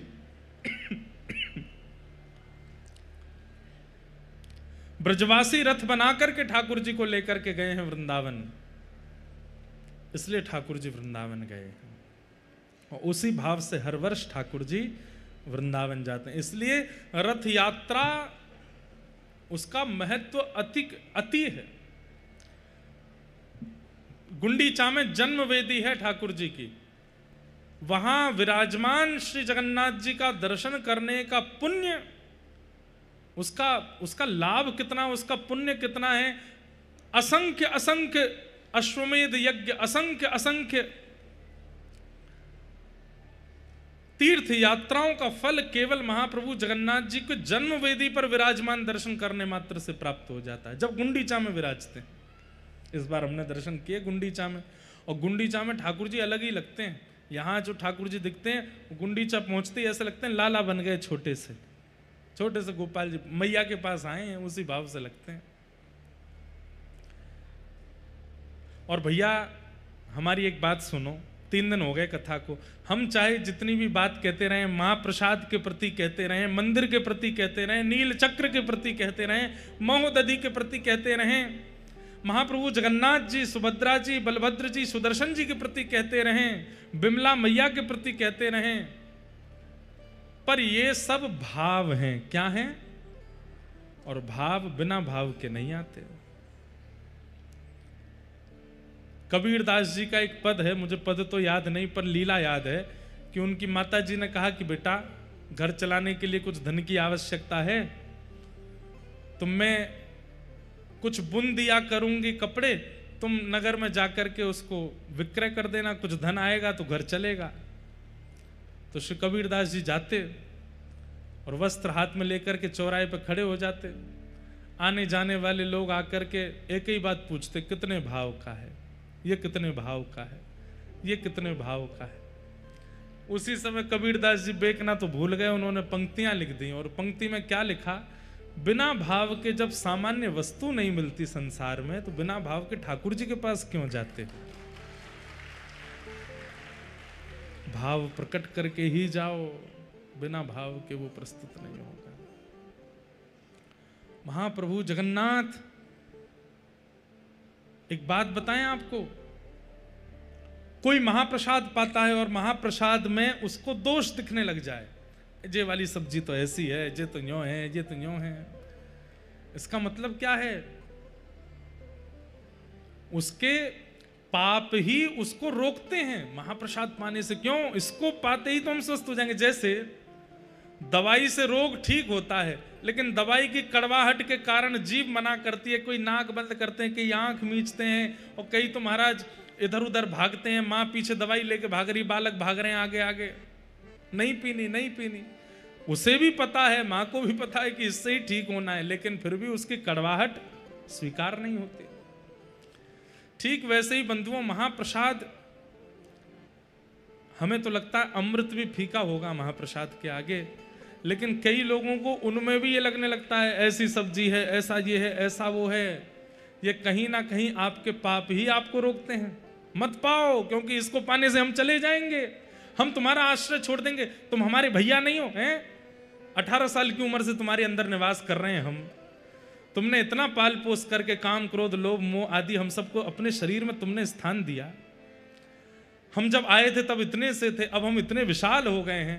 पहले तुमको थोड़ा क्रोध आता था, अब तुमको इतना क्रोध आता है। पहले तुम में तनिक काम था, अब तुम में भयंकर काम है, और तुम हमको ऐसे छोड़ दोगे। और वही काम क्रोध लोभ ईर्ष्या द्वेष आपके अंदर आकर के आपके मन में ये भाव प्रकट करते हैं, इसको हटाओ, ये छोड़ दो, इसको रहने दो, अरे इसमें क्या स्वाद है, इससे बढ़िया तो बाहर होटल पे मिल रहा है, वहां खाएंगे। क्यों? उससे तो हम और तंदुरुस्त होंगे, इससे तो हम जीर्ण होकर मर जाएंगे। इसीलिए व्यक्ति फिर महाप्रसाद के प्रति उपेक्षा कर देता है। वो नहीं करता, उसके पाप करवाते हैं। और इसमें एक ही बात चलेगी, कथा आवश्यक क्यों है? एक बात हम आपको बहुत स्पष्ट कह दें, जगन्नाथपुरी, आप द्वारिका चले जाना, बद्रीनाथ चले जाना, पर जगन्नाथपुरी तो बिना कथा के आना ही नहीं। क्योंकि महाप्रभु जी को बिना भाव के अगर आपने देखा भी, प्रसाद भी पाया, तो आपके मन में कोई ना कोई गलत भाव आ ही जाएगा। क्योंकि जब तक इनके भाव को जानोगे नहीं, आप इनका दर्शन, इनका महाप्रसाद, इनको स्वीकार नहीं कर सकते। इसलिए कलयुग में प्रधान देव जगन्नाथ जी के दर्शन के लिए कथा सुनना बहुत जरूरी है। इसलिए हम कथा में रोज भाव प्रकट करते हैं, ताकि आपसे अपराध ना बन जाए। क्योंकि भीतर जो हैं वो तो चाहते ही हैं कि आप ना करो। तो गुंडीचा जाएंगे, इसी भाव से जाएंगे कि वृंदावन है, और वहां कहीं ना कहीं श्री किशोरी जी विराजमान है, अंतरंग भाव से विराजमान है, इसलिए ठाकुर जी जाते हैं। इस प्रकार महाप्रभु जगन्नाथ जी की रथ यात्रा होती है। एक दो जानकारियां सुन लीजिए। पहली बात, आज 4 बजे सब लोग मंदिर में उपस्थित हो जाएंगे, अपने अपने साधन और अपनी अपनी व्यवस्थाओं से भीतर आकर के श्री लक्ष्मी मैया के मंदिर के सामने जो प्रांगण है वहां पर विराज जाएंगे। 4 साढ़े 4 के बीच में व्यासपीठ की ओर से और समस्त कथा श्रोताओं की ओर से महाप्रभु जगन्नाथ जी की आज ध्वज पूजन और ध्वजारोहण होगा। आज ठाकुर जी का ध्वज विराजेगा, सब लोग वहां समय से पहुंच जाना। उसके बाद महाप्रभु जी का दर्शन करके सब, एक बात और सुन लीजिए, मंदिर में प्रणाम मत किया कीजिए, चाहे कितने भी बड़े आचार्य आ जाएं, मंदिर में केवल ठाकुर जी हैं। मंदिर के बाहर आचार्य हैं, मंदिर के बाहर महाराज जी, मंदिर के बाहर गुरु जी हैं, मंदिर में प्रणाम मत किया कीजिए। मंदिर में हाथ जोड़िए, दूर से प्रणाम कर लीजिए, कहीं भी मंदिर में प्रणाम नहीं करना है। दूसरा, फिर सब लोग रात्रि 8 बजे श्री जीयर स्वामी मठ, गिरी स्वामी मठ बालासाही क्षेत्र में, यहीं आगे है, स्वर्ग द्वार से मार्ग जाता है, बाकी आप लोग सब पहुंचे ही जाएंगे। जीयर स्वामी मठ में सब लोग उपस्थित हो जाना। वहाँ शाम को बढ़िया मंगल, आज आप लोग संख्या तो इतनी ज़्यादा है, तो जितने जो पंक्ति में बैठ जाएं वो तो पाना, और जिनको पंक्ति में बैठने को नहीं मिली, पता चली दूर खड़े हैं अपनी प्रतीक्षा कर रहे हैं हम कब बैठें, उठाइएगा सामग्री, सबको परोसिएगा। इतनी संख्या में सब वैष्णव आएंगे, सबको परोसवा करके पवाना। प्रयास करना कि आप अंत में ही पाओ। पहले वयोवृद्ध बालकों को पवा देना, उसके बाद थोड़े कम वृद्धों को, उसके बाद नेक और कम वृद्धों को, सबसे अंत में युवा पाना। बैठ करके फिर हम सब लोग प्रेम से वहाँ प्रसाद पाएंगे। पूज्य गुरुदेव भगवान पिताजी महाराज इसीलिए रुके आज। कल आप कह रहे थे, बोले आज ही करा लेते प्रसाद तो हम भी उपस्थित हो जाते। हमने कहा पिताजी प्रसाद की योजना अभी बनी, इतनी जल्दी इतनी व्यवस्था नहीं हो पाती। तो फिर आज आपका मन हुआ कि हमारे गुरु स्थान में प्रसाद का सुंदर महाप्रसाद होगा, तो कल चले जाएंगे, लेकिन आज रुक जाते हैं। आपकी परसों से संभवतः दिल्ली में कथा प्रारंभ है नवरात्रि में, लेकिन आप एक दिन भी घर जाना था तो वो भी रुक गए कि नहीं, सबको प्रसाद पवा के फिर जाएंगे।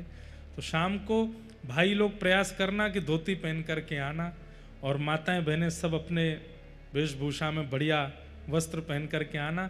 जैसे आप जगन्नाथ जी को मिलने जाते हो वैसे ही महाप्रसाद पाने जाया करो, उसी भाव से जाया करो। सब लोग आइएगा। ये आज की है। और फिर कल की एक और सूचना है कि कल सुबह 5 बजे प्रभात फेरी होगी। कल सुबह 5 बजे सब लोग एकत्रित हो जाइएगा। स्टैचू ऑफ विवेकानंद, श्री विवेकानंद जी का सुंदर प्रतिमा है, वहां से विवेकानंद, स्टैचू ऑफ विवेकानंद, सी बीच थाना, वहां सब लोग उपस्थित हो जाइएगा। और वहां से हम लोग नाचते गाते हुए हरिनाम संकीर्तन करते हुए श्री मंदिर तक जाएंगे। मंदिर के बाहर तक जाएंगे और वहां प्रेम से ठाकुर जी को आनंदित कराएंगे। हमारे सुंदर दिव्यदास जी आए हैं हिसार से। ठाकुर जी के जन्मोत्सव में भी प्रभात फेरी की सेवा आपको प्राप्त है। प्यारे गिरधर लाल जी के जन्मोत्सव में भी प्रभात फेरी की सेवा आपकी है। इस बार के ठाकुर जी के जन्मोत्सव में तो आपको ढाणी लीला की सेवा दी जा रही है। ठाकुर जी का इस बार बरसाना में उत्सव है ना, तो वहाँ ठाकुर जी के भाव से किशोरी जी का जन्मोत्सव मनाया जाएगा इस बार। तो ढाणी ढाणिन लीला होती है बरसाना में, वह लीला गाने की और उस सेवा को करने की सेवा आपको प्राप्त हुई है इस बार। कल प्रभात फेरी सुबह 5 बजे होगी। श्री विवेकानंद स्टैचू सी थाना बीच के पास सब लोग उपस्थित हो जाइएगा 5 बजे। और फिर हम लोग बढ़िया समुद्र के तट से नाचते गाते हुए हरिनाम संकीर्तन करते हुए जगन्नाथ जगन्नाथ का उद्घोष करते हुए सब लोग श्री मंदिर तक पहुंचेंगे। ऐसी कल की योजना है। बाकी कल हमारे यजमान परिवार के हमारे ठाकुर जी का जन्मोत्सव है। जिनके जन्मोत्सव के उपलक्ष्य में ये सुंदर उत्सव मनाया जा रहा है, उन्हीं ठाकुर जी का कल जन्मोत्सव है। और कल कथा में भी नंदोत्सव है। अब यहाँ कथा तो आराम से चल रही है, खूब प्रेम भाव से हम कह रहे हैं। कभी जगन्नाथ जी के रस सुनाने लगते हैं, कभी रथ यात्रा सुनाने लगते हैं, कभी चैतन्य महाप्रभु सुनाने लगते हैं, कभी किसी आचार्य की लीला, कभी कभी कथा। तो यहाँ तो श्री जगन्नाथ रसामृत और भागवत, श्रीमद् भागवत कथा मिश्रित चल रही है। तो कल कथा में जन्मोत्सव होगा और आपके ठाकुर का उत्सव भी मनाया जाएगा। जब कभी भी हमको कथा में विशेष उत्सव मनाना होता है तो हम कुछ विशेष लीला करते हैं। कल देखते हैं, कल की कल पे जाएगी कि विशेष लीला कैसी होगी। तो कल कथा में आप सब लोग श्वेत वस्त्र पहन करके आना। आप कहोगे महाराज जी नंदोत्सव में तो कहते हैं पीले पहनो। श्वेत पहन के आना, पीले करने की जिम्मेवारी हमारी है। आप तो श्वेत ही पहन के आना। तो कल ठाकुर जी का मधुर उत्सव मनाया जाएगा। नंद घरानंद भयो जय कन्हैया। कल हमारे जगन्नाथ प्रभु ही लाला बन करके आएंगे। और कल हमारी ऐसी इच्छा है कि कल जो मंच पर बालक आते हैं ना श्रृंगार करके, उनकी जगह कोई छोटे से जगन्नाथ महाप्रभु ही सुंदर लाला बन के आवे। कल तो श्री यशोदा नंदन श्री जगन्नाथ जी बन के आवे, उन्हीं का ही उत्सव मनाया जाएगा।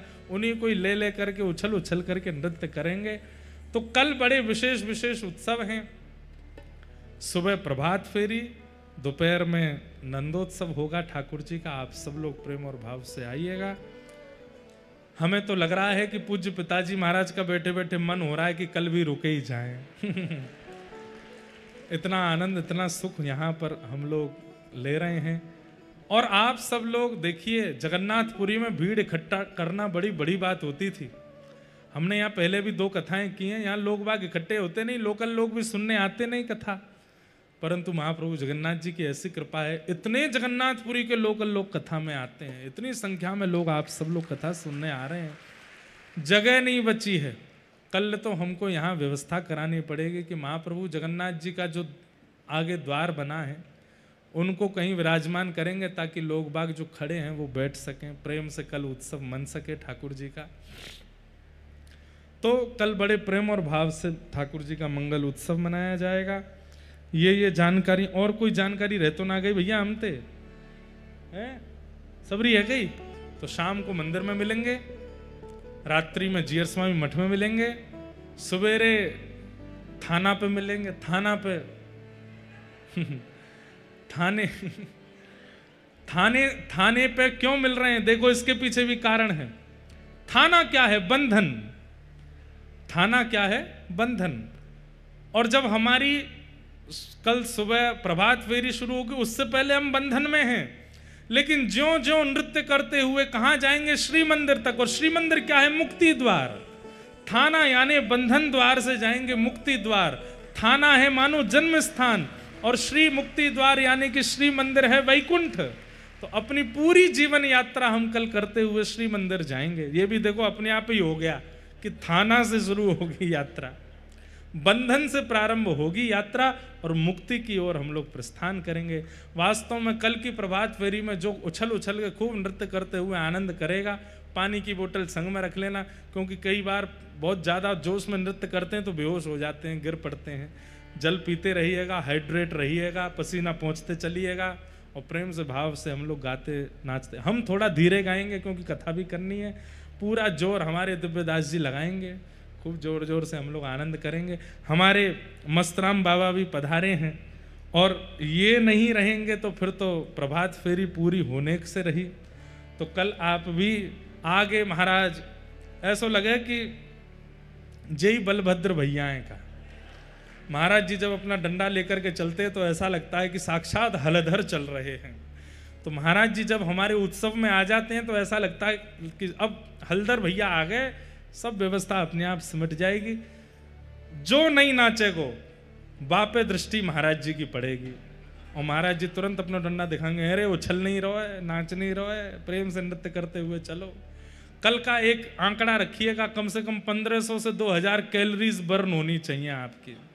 वजन घटना चाहिए, भजन बढ़ना चाहिए। कल ऐसा आनंद जगन्नाथपुरी में हम लोग करेंगे। धर्म स्वनिष्ठितः पुंसां विश्वक्सेन कथासु यः नोत्पादयेदधिरतिं श्रम एव हि केवलम्। कहते हैं हमने कितने भी पुण्य अनुष्ठान किए हों, कितनी भी तीर्थ यात्रा करी हों, कितने भी व्रत किए हों, लेकिन ठाकुर जी की कथा में अगर हमारी रति नहीं हुई है तो हमारे द्वारा किए गए व्रत अनुष्ठान नियम तीर्थ यात्रा सब ठाकुर जी ने स्वीकार नहीं किए हैं। समझ में आ रही बात? अगर कथा में आपकी रुचि नहीं है तो इसका मतलब आपके द्वारा किए गए जितने भी तीर्थ अनुष्ठान आदि हैं ये सब ठाकुर जी स्वीकार नहीं करते हैं। आपके द्वारा किए गए सब अनुष्ठान व्रत सब ठाकुर जी स्वीकार करते हैं। इसका प्रमाण ही यही है कि कथा में रुचि होना, कथा में लगन होना, कथा में मन लगना। आप सबका वो मन लगता ही है, तो निश्चित है आनंद की बात है कि ठाकुर जी आपके हृदय से अति प्रसन्न हैं, आपके हृदय को स्वीकार किया है। ऐसे महाप्रभु जगन्नाथ जी को हम बारंबार प्रणाम करते हैं।